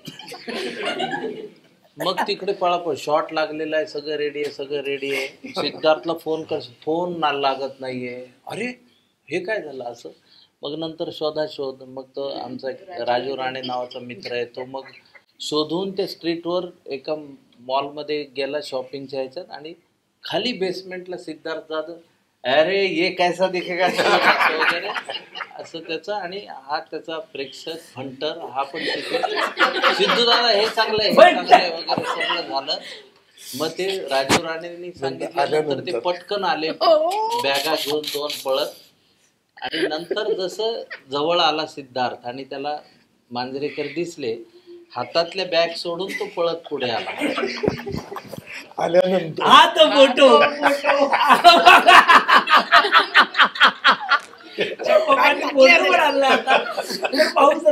आणि आल्यानंतर तुम्हाला ह्यात स्पष्ट दिसेल की मांजरेकर असं म्हणाले, मी बंद करू का सिनेमा, शूटिंग बंद करतोय मी.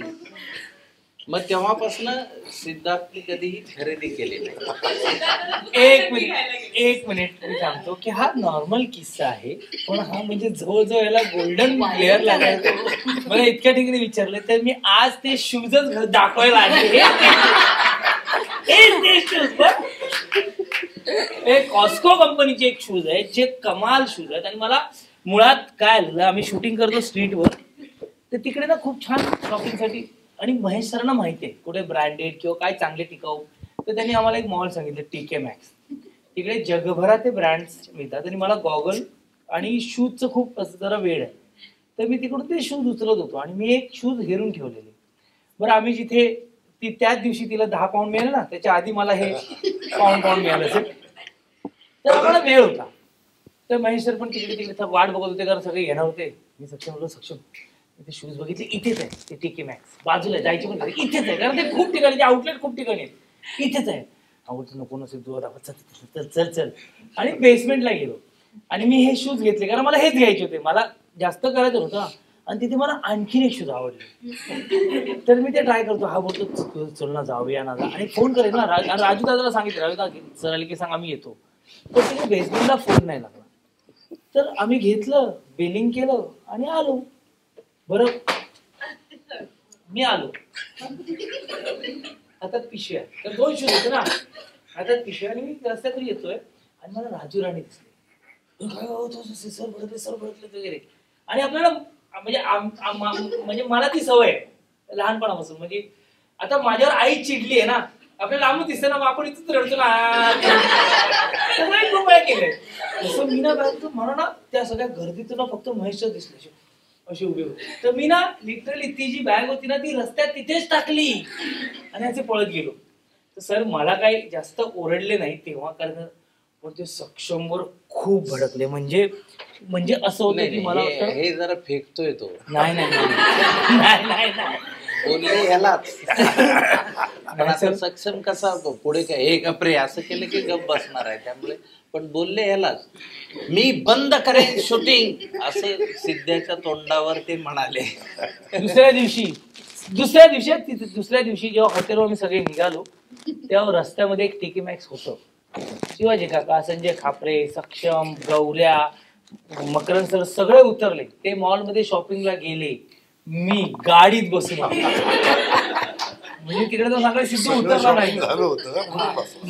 मला 2-3 गोष्टी आवडल्या, तर नको बोललो, पण गंमत होती. म्हणजे आता तेव्हा जाम तंत्रली होती, कारण लवकर शूट करायचं आणि तिकडे वेदर कमाल आहे, ते लगेच येतं पण, म्हणजे सनलाईट येतो पण आणि ड्रॉप पण होतो, त्यामुळे ते सगळे गडबडीत. पण ठीक आहे, म्हणजे झाला. हेच ते शूजा पाहिजे आता सांगितलं. मकरंद सर, फक्त जाता शेवटचे 2 प्रश्न फक्त तुम्हाला आहेत. मगाशी आपला जसा उल्लेख झाला तसं तुम्ही काही काळ चित्रपटांपासून दूर विनोदी भूमिका असेल, नाम फाउंडेशन बरोबर तुम्ही काम सुरू केलं, त्याच्यामध्ये रमलात. तर आत्ता अतिवृष्टी वगैरे गेल्या वर्षी बरंच घडलं, तर आमच्या माध्यमातून एक सांगाल की कशा प्रकारे आता काम सुरू आहे, ते कसं काही काम सुरू आहे. आणि एक दुसरा प्रश्न असं अजून एक होता, डिजिटल विश्वामध्ये तुम्ही पदार्पण केलंय, मी पुन्हा येईन एक नव्या रूपात आहात तुम्ही. तर ह्या सगळ्या राजकीय परिस्थितीवर तुमचं मत काय सध्या घडलेल्या, आणि ट्रेलर पाहता आता 3 भागही प्रदर्शित झाले आहेत, तर यावर एक तुमचं मत काय, आणि नाम फाउंडेशन. पहिल्या प्रश्नाचं उत्तर देतो. नाम फाउंडेशनचं काम खूप मोठं आहे. गेली 7 वर्ष आम्ही अव्याहतपणे करतोय. यावर्षी चिपळूणला पूर आलेला नाही, कारण तिथे नाम फाउंडेशनने लोकसहभागातनं आणि प्रशासनाच्या मदतीने खूप मोठं काम केलं. वाशिष्ठी नदी आणि शिवनदीचा गाळ काढून आपण त्याचं रुंदीकरण आणि सगळं व्यवस्थित केल्यामुळे यावर्षी चिपळूणला पुराचा तसा धोका उद्भवला नाही.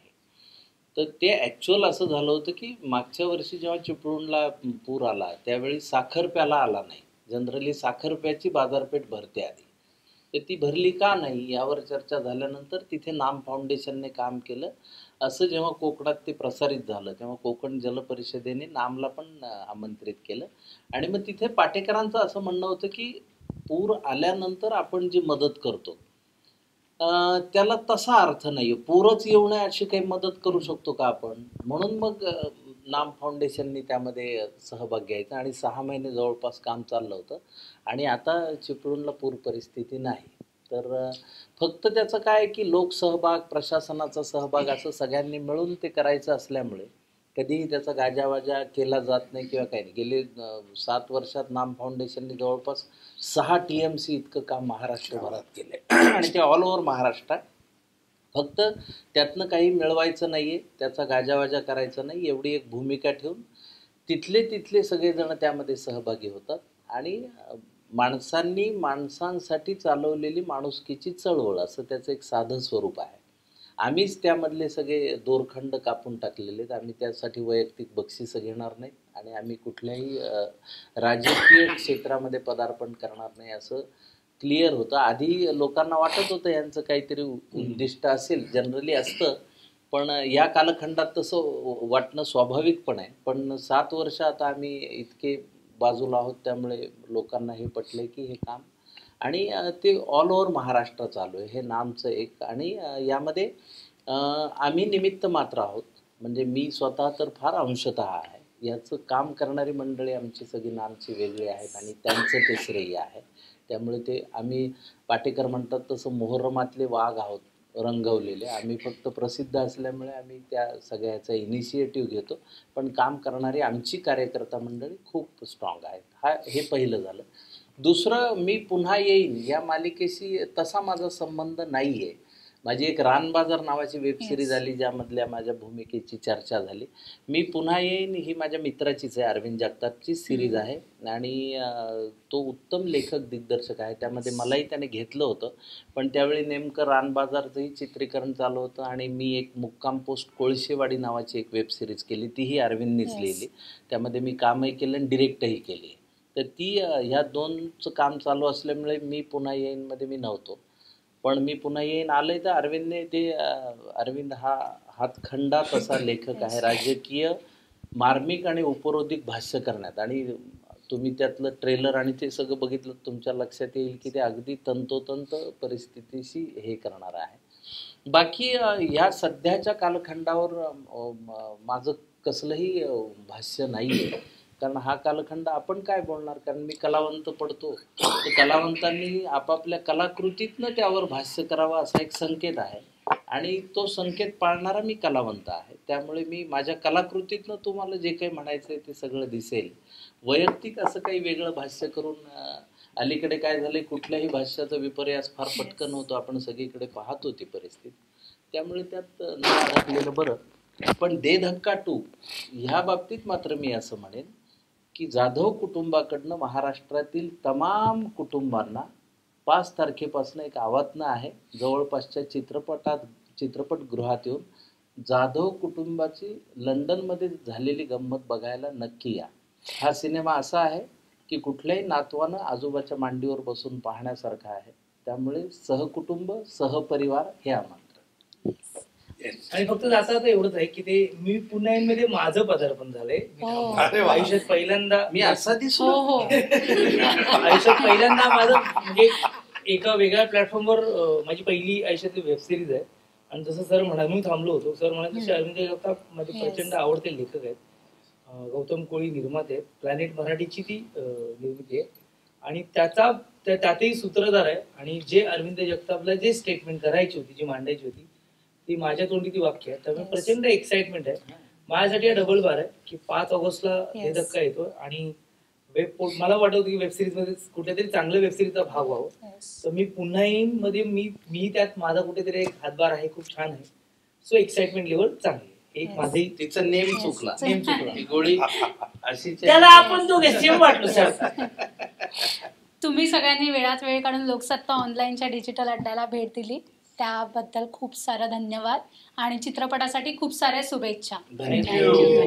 लोकसत्ता परिवाराचे आभार.